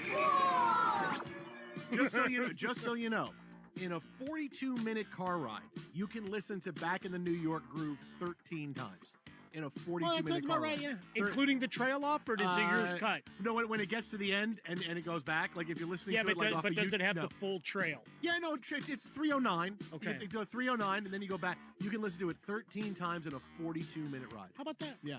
That's one to grow on. I started doing it like a few years ago when my daughter was younger. We would go to Disneyland a lot, and I would go. I'd say, you can listen to the Nigel song from Rio 13 times in 39 minutes. I didn't know that. You can listen to it that many times. Good old Nigel. Back in the New York Groove, 13 times in a 42-minute drive. Not a Disney property, but that's okay. You can mix things while you're in the car. And I'm just yelling and screaming the entire time. I don't know what to say. I mean, just think about this for a second. The three biggest home runs in the history of the franchise were all hit in the last 9 games. So, Agbayani hit a big home run in the 13th inning in 2000. We just commemorated that. And this is kind of what this run reminds me of. This Mets now in 2020 reminds me of what it was in 2000. And Ventura with the grand slam that turned out not to be a grand slam. It was a single. Right. But, I mean, you're talking about 3 biggest home runs. Lindor's home run to beat the Braves. Alonso's 3-run homer off the Brewers. They're going to look back at that in the history of baseball and talk about one of the biggest home runs ever hit. And now tonight, Lindor's grand slam in the 6th inning to give the Mets the 4-1 lead, and that's it. Lights out, game's over. See you in the NLCS. I was chuckling at the Lindor home run today. Just how bad a pitch that was because they. To get the rest of what Jason Smith and Mike Harmon said, podcast it by searching The Jason Smith Show with Mike Harmon. And as always, you can hear The Jason Smith Show with Mike Harmon weeknights at 10 p.m. Eastern, 7 p.m. Pacific, right here on Fox Sports Radio. Right now, The Dan Patrick Show. Dan Patrick. you do have the Vikings. I don't know if everybody's in on the Vikings. It's like, yeah, nice story, but they're playing pretty well, and that defense is awesome. And got a great head coach, young coach. And you're in a tough division because everybody has a winning record here. The Lions. Lions, to me, are probably the best team still in the NFC. I mean, I have them winning the Super Bowl. They are a great offensive team, and the defense has been a little suspect this year. But you start to, okay, we're in the middle of October. We should have a pretty good handle on teams. I don't have a handle on the Commanders. I did like them an awful lot to start the year. Them and the Falcons, I thought they might be the two teams that would make that big jump. And so far, both teams are legitimate. The Dan Patrick Show. Dan and the Danettes and you. Weekdays, 9 a.m. Eastern, 6 Pacific. On Fox Sports Radio. Ben Maller. The General of Degenerates has arrived. Heard of him? I've worked with Ben for a long time, and he has all these wild takes and flies off the handle, and, I got to kind of bring him back down. It doesn't work, but I try. The man is a living monument to ineptitude. He's Ben Maller, and he's talking all night long. So I've got Vin Diesel, Kangaroo Court, and Tommy Lasorda. It's the Ben Maller Show. Weeknights at 2 a.m. Eastern, 11 p.m. Pacific. On Fox Sports Radio. FS1. Looking for the one, what you looking at the one? To find FS1 on your television, go to foxsports.com for details. FS1. Looking for the one, what you looking at the one?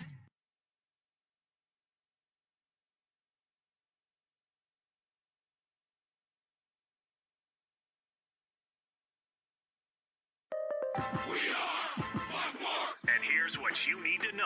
Dameon Pierce wanted to get in on the fun for the Texans. Clock at 8 minutes to go, 13-point lead. Here's a toss to Pierce, running right. Pierce across the 50. Pierce breaks a tackle, 45-40, right sideline. The 30, 20, 15, 10, 5. Rock and roll. He's got the touchdown. Dameon Pierce to the house. You heard it all on the Texans radio network. They're beating the Patriots 41-21 with less than 4 minutes to go in the game. But rookie quarterback Drake May of New England has thrown for 233 yards and 3 touchdowns in his debut. The Packers still all over the Cardinals 34-13, 3 minutes to go in the game. Jordan Love with the hat trick and then some, 258 yards and 4 touchdowns in the air. The Colts are beating the Titans 20-17, 2 minutes to go in the game. Ravens on top of the Commanders 30-20. 1 minute to go in that one. Buccaneers up on the Saints 37-27 early in the fourth. I'm Monty Bolaños.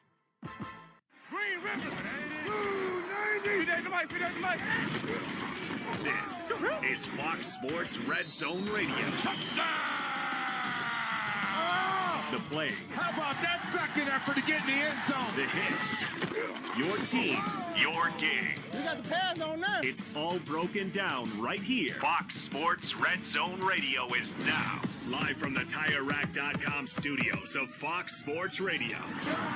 Here's Steve Hartman and 6-year NFL veteran Rich Ornberger. Hurts takes the knee and hands the football to the official, and the rest is academic as the seconds run off the clock.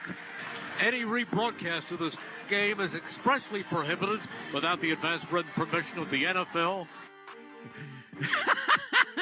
That is a perfect final call there as the Eagles hang on to beat the Browns by a score of 20. You got a bus to catch? 16. Not a lot to brag about in that Eagles win, apparently. Once again, we are broadcasting live from the TireRack.com studios. TireRack.com. We're going to help get you there. An unmatched selection, fast free shipping, free road hazard protection. I'm sorry. Over 10,000 recommended installers. TireRack.com, the way tire buying should be. By the way, it is unlikely that anyone's going to air a repeat of that broadcast of that game. So I know you have to sort of read the disclaimer, but in that case, I really didn't think it was necessary to read that 2016 was the final there. By the way, final stats for the quarterbacks in that game. Jalen Hurts, 16-25, 264 yards, 2 touchdowns, no picks. That's a pretty healthy 126 passer rating. Not bad after a 0-for-5 start. He also had 33 yards on the ground. Deshaun Watson's numbers not as bad as they have been. He was 16-23, 168 yards, no touchdowns, no picks. Remember, in the second half, he did get hot. He actually got to a 90 passer rating in this game. But again, the Browns' only touchdown of this game was on a blocked field goal attempt run back for a touchdown. So the Browns fall to 1-5. And you almost have to remind yourself, Rich, this was a playoff team last year. Yeah. The Browns were a playoff team last year, and they are off to a 1-5 start. So, even though the final numbers weren't horrific for Deshaun Watson, they did not get an offensive touchdown in this game. So it's going to be interesting as they move forward here with this season unraveling quickly in Cleveland, if they're going to make some kind of move at the quarterback position. Just undisciplined and bad situational football. So when you look at the sum total of the game, like you said, there aren't statistics that are glaring in opposition to having Deshaun Watson start next week. However, with him at the helm, this offense looked inept on third down. They converted at a 25% rate. They had 12 opportunities, and they only made 3 of those. And part of the reason for that is because when he gets into those, harder situations to convert, either they had been walked back due to penalties, and that's somewhat outside of his control, although his cadence is what starts every play. And then the other side of it is he wasn't able to get those conversions. And again, it's 10 other guys on the football field. It's an offensive coordinator in your ear. It's a head coach on the sideline, from a situational standpoint, overruling certain play calls and things of that nature. So there's a lot of chefs in the kitchen when it comes to making the offense. But one common denominator when Deshaun Watson is in the game is Deshaun Watson's failure to get this offense going. We've seen it work. It worked great last year with Flacco. It worked great last year with other quarterbacks not named Watson. So it sort of feels like we're just waiting for the shoe to drop here. All right, the Ravens have defeated the Commanders 30-23. Some individuals had big games for the Ravens. Lamar Jackson, 20 of 26, 323 yards, a touchdown and a pick. He also ran for 40 yards. Derrick Henry, 24 carries, 132 yards and 2 scores. And Zay Flowers today, 9 catches for 132 yards. On the other side, Jaden Daniels continues to impress. 24 of 35, 269 yards, 2 touchdowns, no picks. But here was the glaring stat for the Commanders. He was also their leading rusher with 22 yards. Austin Eckler, just 9 carries, 21 yards. So Jaden Daniels, as talented as he is, cannot do it alone. If the Commanders are going to keep pace in terms of, being in the mix as far as the playoffs, they got to get a running game going here. They got to get a running game going. They need to get healthier in the backfield. That's a big part of that, too.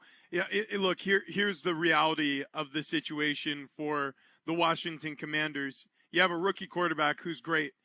It can't be all on his shoulders. You got to get this guy some help with the running game. You got to get this guy some help with your defense. If the defense could stop the run at all, the Commanders would be a much better football team this year. All right, Packers have closed out the Cardinals 34-13. Jordan Love, big game, 22 of 32, 258 yards, 4 touchdowns. He had a pick. Josh Jacobs got 62 yards rushing in this game. In fact, the Packers had 179 yards rushing, so they rolled it up. Kyler Murray, not much, 22 of 32, 214 yards, and a score. But this was just not a good Cardinals game. Is this another coach that could be on a hot seat in Arizona? It's possible. It's possible. He seems to be well-liked by the players out there, but it's possible. Look, a lot of teams are going the route of offensive head coaches. Jonathan Gannon is not. He was a marvelous defensive coordinator with the Philadelphia Eagles.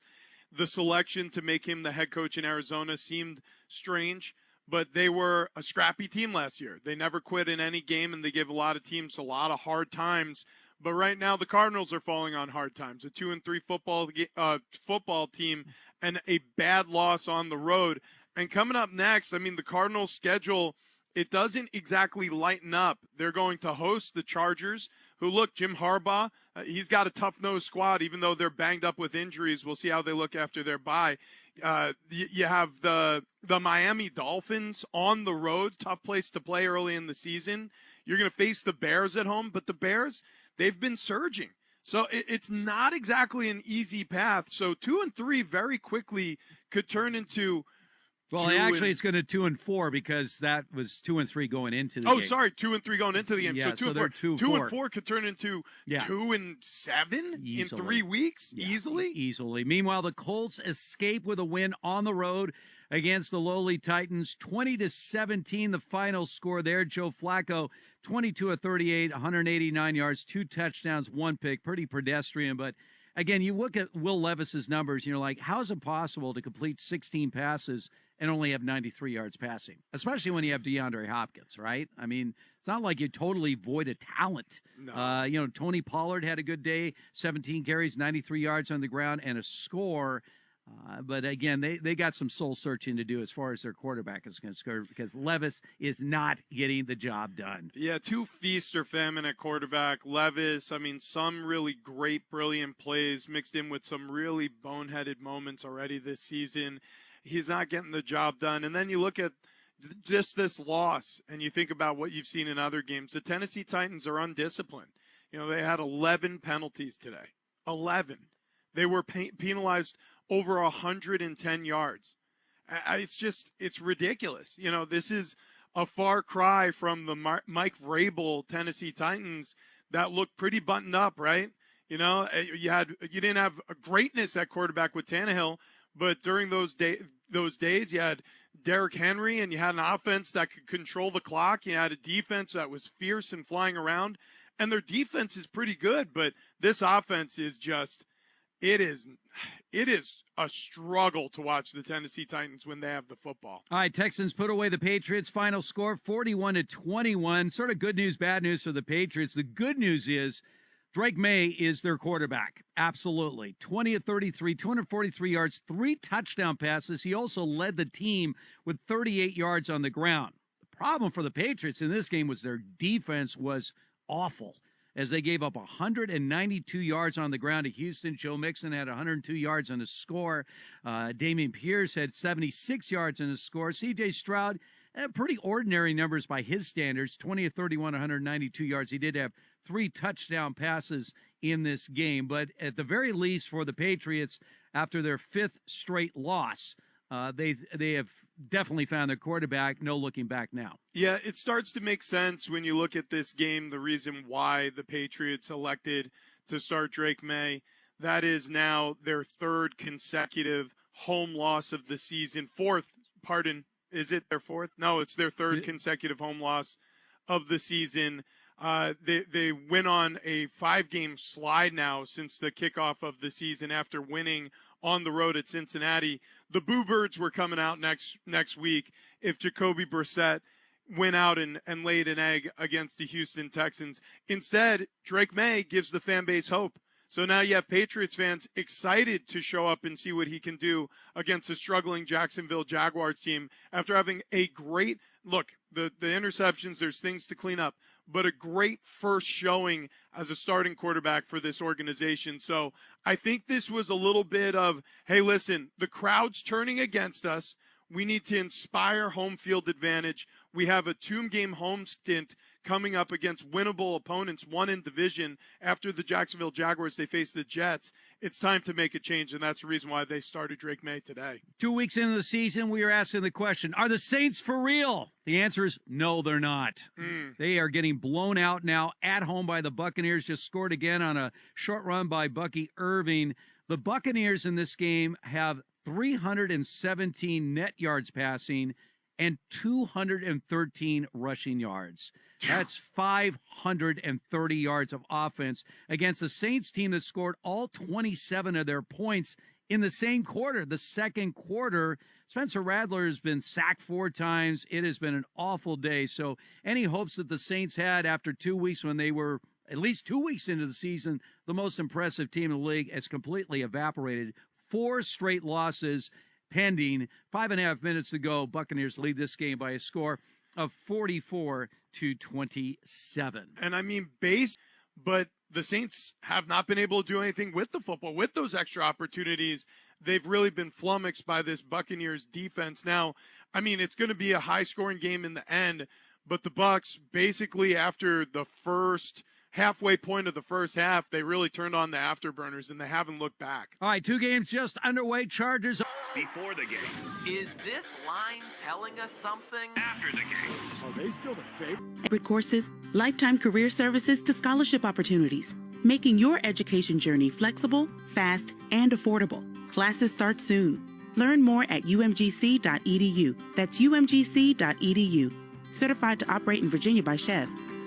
This message is for anyone looking for $500,000 to $1 million or more of affordable term life insurance, even if you have diabetes, high blood pressure, or taking anxiety meds. Here's an example. If you're a 50-year-old male, maybe overweight with type 2 diabetes, $1 million of term life insurance may only cost about $200 a month. We're Term Provider, experts in finding affordable term life insurance for those that may not be in perfect health. If you've had prostate cancer, heart conditions, high cholesterol, or on prescription medications, you may still qualify for $500,000 to $1 million or more of affordable term life insurance. Get a quick quote by calling Term Provider at 800-529-2856. 800-529-2856. If you're looking for term life insurance but have type 2 diabetes, high blood pressure, or have other health issues, call Term Provider at 800-529-2856 or visit termprovider.com. Termprovider.com. It's time to upgrade your audio game. And just like Colin Cowherd did, you need to discover JLab. JLab imagines and delivers personal tech, headphones, earbuds, and office accessories that consumers want straight from their lab. Whether you're working out, jamming out, or just tuning out, JLab headphones amplify it all. There's a perfect pair for every you. It's like wearing shoes. You need a different pair of headphones for different activities. Try the J-Buds Luxe over-ear headphones for noise-canceling travel. The last thing you want to deal with on a long flight is a crying baby. Or the J-Buds Sport ANC4, offering a secure fit and super long battery life. Perfect for those long walks and workouts. Or the Flex Open, a clip-on earbud for errands and around the office. Discover your perfect pair of headphones with JLab. Look for the JLab Blue Box at Walmart, Target, Best Buy, and more. Or visit JLab.com to upgrade your sound and style today. Sports and life together. Man, I love doing this job. Weekdays at 9 a.m. Eastern, 6 a.m. Pacific on Fox Sports Radio. It's amazing. I like the morning show. They're really funny in the morning. This is the show that has two pros and that last interception. I felt like that was the most pivotal moment of the game because it put them in position to score. They got the touchdown with Kittle. So are you blaming it on Gino? I think that interception was way too. It came out way too critical a moment in the game. I know what this is. Yeah. It's It's West Virginia. Each other and say, hey, Kyle Shanahan, 49ers, but you didn't. They needed to win the game. They needed this game really, really, really, really, really, really bad. They need a reflection of how good the team is or could be. So just based off of what I have been feeling about and seeing with the 49ers, I did not think that they would go into Seattle and win. I just did not. I thought there would be too much offense from Seattle. To get the rest of LeVar Arrington, Brady Quinn, and Jonas Knox, podcast by searching Two Pros and a Cup of Joe. Listen to Two Pros and a Cup of Joe weekdays from 6 a.m. Eastern, 3 a.m. Pacific on Fox Sports Radio. Want the best? We're waiting. A straight shooter. That's the kind of guy that I am. 2 words. Doug Gottlieb. Don't let me grab this mic right here one time. Better yet, Coach Gottlieb. Now you got it. Admit it. Your afternoons just got better. Dude, you get everybody in, you look them in the eye and go, let's go. You know who I am. Like, do you understand the value in that? It's the Doug Gottlieb Show. Weekdays at 3 p.m. Eastern, 12 p.m. Pacific. Right here on Fox Sports Radio. It's amazing. Amazing. The things that we do for you on a daily. Let's go, walk. From the mornings. It's Two Pros and a Cup of Joe, Fox Sports Radio. Yeah. To the late nights. They call me Moneyball Mallard. I'm in a different part of the galaxy. Yeah. We never stop. They know. They can't stop it. We're always on. We do this on a daily basis. And this amazing content is all for you on Fox Sports Radio. Let's finish. Oh! You're listening to Red Zone Radio. Back to the end zone. We're taking you across the NFL. To the end zone.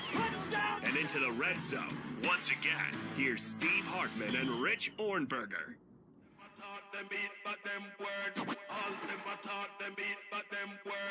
All right, rolling along here on a very busy NFL Sunday, Red Zone Radio. Hartman and Ornberger with you live from the TireRack.com studios. All right, so the Chargers got a field goal on the road against the Broncos. Here's an interesting stat going into this game. Chargers had a bye week. Of course, they started the season with a couple wins, had a couple losses going in. Quarterback, unbelievable quarterback. I've never had a quarterback like this. Chargers go into this game second to last in the league in passing yards, 31st in the league in passing offense, 9th in the league in rushing offense. Their offense has been running the ball, not passing the ball. And here you're on the road against a Broncos team that's rattled off 3 straight wins, 4th and goal at the 1-yard line, and they kicked a field goal. 4th and 1. Is a big issue for the Chargers moving forward because part of the reason why they were going to employ a run, that's luck. Obviously, you can't help it. Quarterbacks get hurt in this league. So that's what that says to me. They don't trust Justin Herbert with the football in his hands with 1 yard because they're worried about his ankle, worried about his availability. And what's behind him in the quarterback room, not good.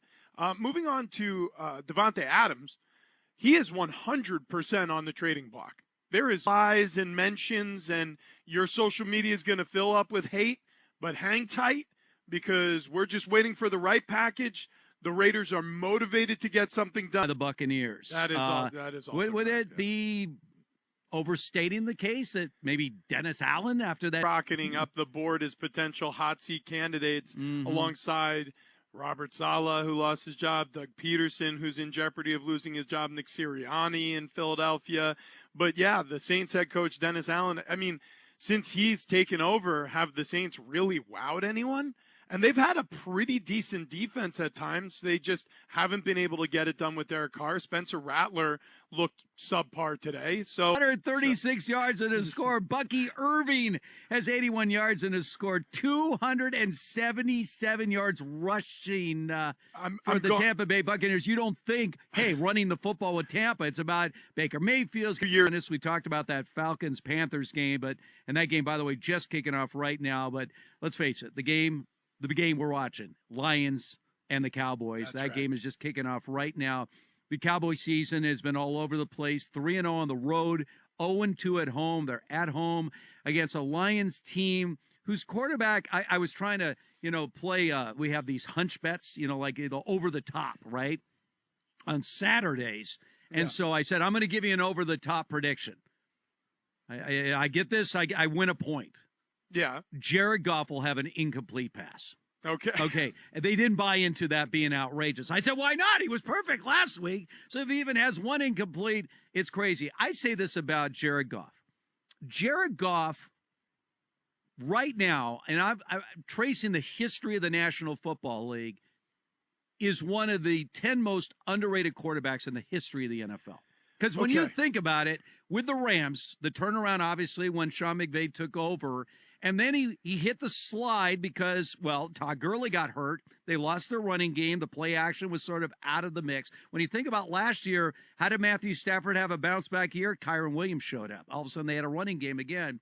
But when you look at what he has done over the course of his career, Jared Goff, years, I would argue Phillip Rivers, a former teammate of mine, falls in that category for the type of leader he was, the type of player. Having a player like him always gave you a chance. On the outside looking in, the national narrative was very different. And I think that's the same for Jared Goff and teams that he quarterbacks. When he was with the Rams with Sean McVay, Sean helped unlock Jared Goff in a way that Steve Fisher didn't when he was a first overall draft pick. Jeff Fisher, my former basketball Thank coach you very much. With the Michigan Wolverines as well, but I digress. Jeff Fisher was tired of the not phenomenal rushing attacks in games or seasons since Dan Campbell has taken over. And it takes a quarterback not making mistakes and putting a team behind the 8 ball in games where their plan is to rush the football, and he doesn't make those mistakes. So I agree with you. I think Jared Goff is probably criminally underrated. However, you got to remember, all the way back to when his career started, there were extremely high expectations. Today from the Lions in this game at Dallas. Interception right off the bat is what we're expecting. Misses a few arms tackle. Like, they're going to want, you're going to get burned by the Cowboys a few times, but I think they're more content to try to have these kind of, that's holding on the Lions there. Yeah. Just try to get them to make some mistakes and then roll them with your offense, which I think we'll see soon enough, but I think you've got two great running backs, and one just got very well paid in David Montgomery, who will be able to establish the run game and set up everything else that you need to dominate that side of the ball. Well, early on, obviously, the big opening drive for Dallas, and they obviously get the automatic first down, the interception off the board, first down for the Cowboys. They are now in the red zone against the Lions. All right, let's find out what is trending right now, and it's been a very busy day for all of us, but for Monse, her marathon schedule is just beginning. It is just beginning. Now, something interesting happened, but it's good news now. Chargers head coach Jim Harbaugh was evaluated on the sideline and taken away, and he was questionable to return with an illness. John Harbaugh of the Ravens was removed from his press conference to take a phone call to see what happened to his brother. Meanwhile, the Chargers just scored a touchdown on an absolutely perfect pass from Justin Herbert to Vidal right there. Jim Harbaugh is back on the sideline with his headset, but that was weird for a second. Quentin Johnston of the Chargers is questionable to return with an ankle injury, but yes, they just scored a touchdown, so they're beating the Broncos 9-0 with 5 minutes to go in the first quarter. Alexander Madison with a rushing touchdown for the Raiders, who are on top of the Steelers 7-3 late in the first. You just talked about the Lions and the Cowboys, who just got underway, so they're scoreless, just like the Falcons and the Panthers scoreless, but they also just got underway. Back to the Ravens, who are now 4-2, just like Washington, but they did defeat the Commanders 30-23. Derrick Henry, 24 carries, 132 yards, 2 touchdowns. Lamar Jackson did throw for 323 yards and 1 touchdown to Mark Andrews. So welcome back, Mark Andrews, while Jaden Daniels had 269 yards and 2 touchdowns in the air. The Texans are now 5-1 after defeating the Patriots 41-21. C.J. Stroud threw for 192 yards and 3 touchdowns, but so did rookie Drake May for New England. He threw for 243 yards and 3 touchdowns in his debut. And it's official. The Buccaneers are this game's finally over, fellas. It took forever. They defeated the Saints 51-27. Really? So the Saints never scored again? Never. They never scored again after the second. 27 points in the second quarter. Oh, my goodness. So 0-27-0-0. Yep. So that was the final score. Baker Mayfield ended up with 325 yards, 4 touchdowns in the air to go along with 3 interceptions. But now Tampa Bay improves to 4-2 for the season. The Eagles outscored the Browns 20-16. Philadelphia is now 3-2 for the season. The Colts, they survived. They hold on to beat the Titans 20-17. Indianapolis is now 3-3. Tennessee is now 1-4. The Packers, they cruise past the Cardinals, no problem, 34-13. Green Bay improves to 4-2. Arizona falls to 2-4. Jordan Love threw for 258 yards and 4 touchdowns in that one. Caleb Williams, though, started the day with 4 touchdown passes in London as the Bears defeated the Jags 35-16. Chicago is now 4-2. Game 2 of the WNBA Finals underway. Liberty beating the Lynx 61-53. They're about to end the third quarter. And, of course, Game 1 of the NLCS between the Dodgers and the Mets starts at 8:15 Eastern from LA. And you'll be there. I will be there. And you'll be there. And I'll be there. Unbelievable. Very busy. Yes. Unbelievable job. Maybe I can as take always, a nap Monse. in between innings. Maybe. All right.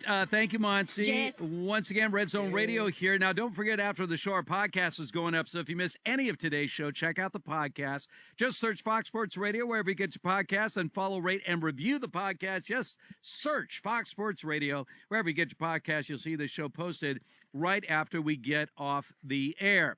The Chargers, wow, what a pass that was by Justin Herbert. I mean, you talk about throwing a dime. That was right on the money. But here's been the problem for the Chargers. Offensively, they've gotten off to fast starts, and then they just stop.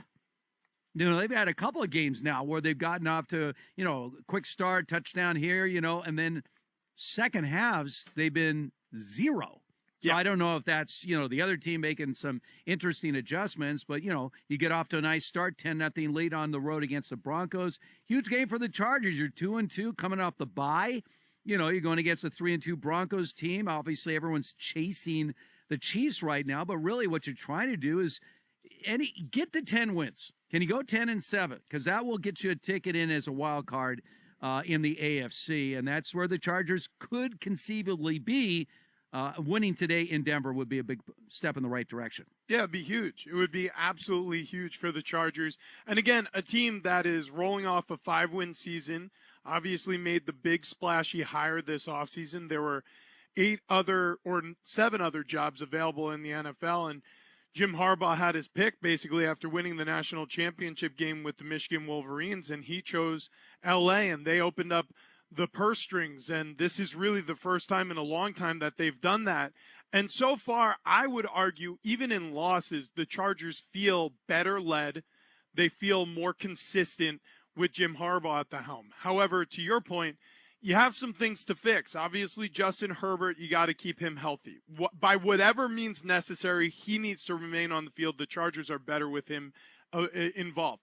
And the second thing is, you're right. If you're going to be a fast-starting team, you got to learn how to be closers. Certain teams, especially teams that have been losing for a while, even though they replaced a lot of the old statesmen in the Chargers locker room, there's this feeling of, we got to learn how to win. Well, the Chargers, they need to learn how to win.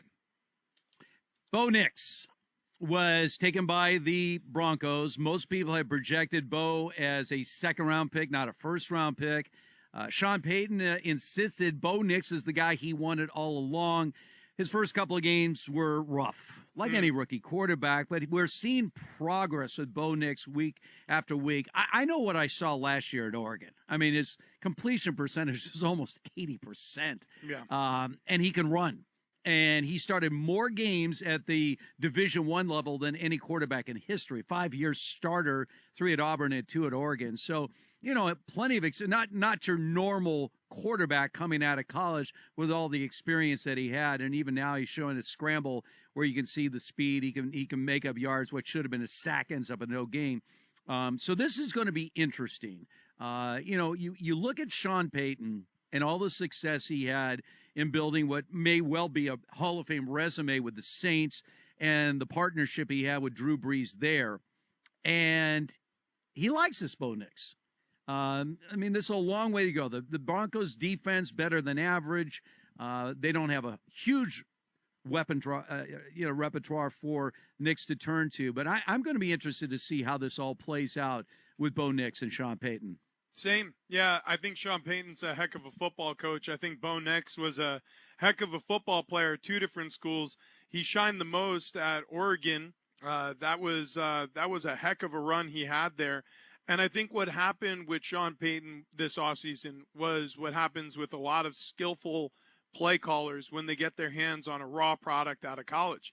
You try to shape that raw product in your vision. So you say, oh, man, this used to work for Drew back in, 2015 with the Saints, and we got this done against this team and blah, blah, blah. Well, guess what?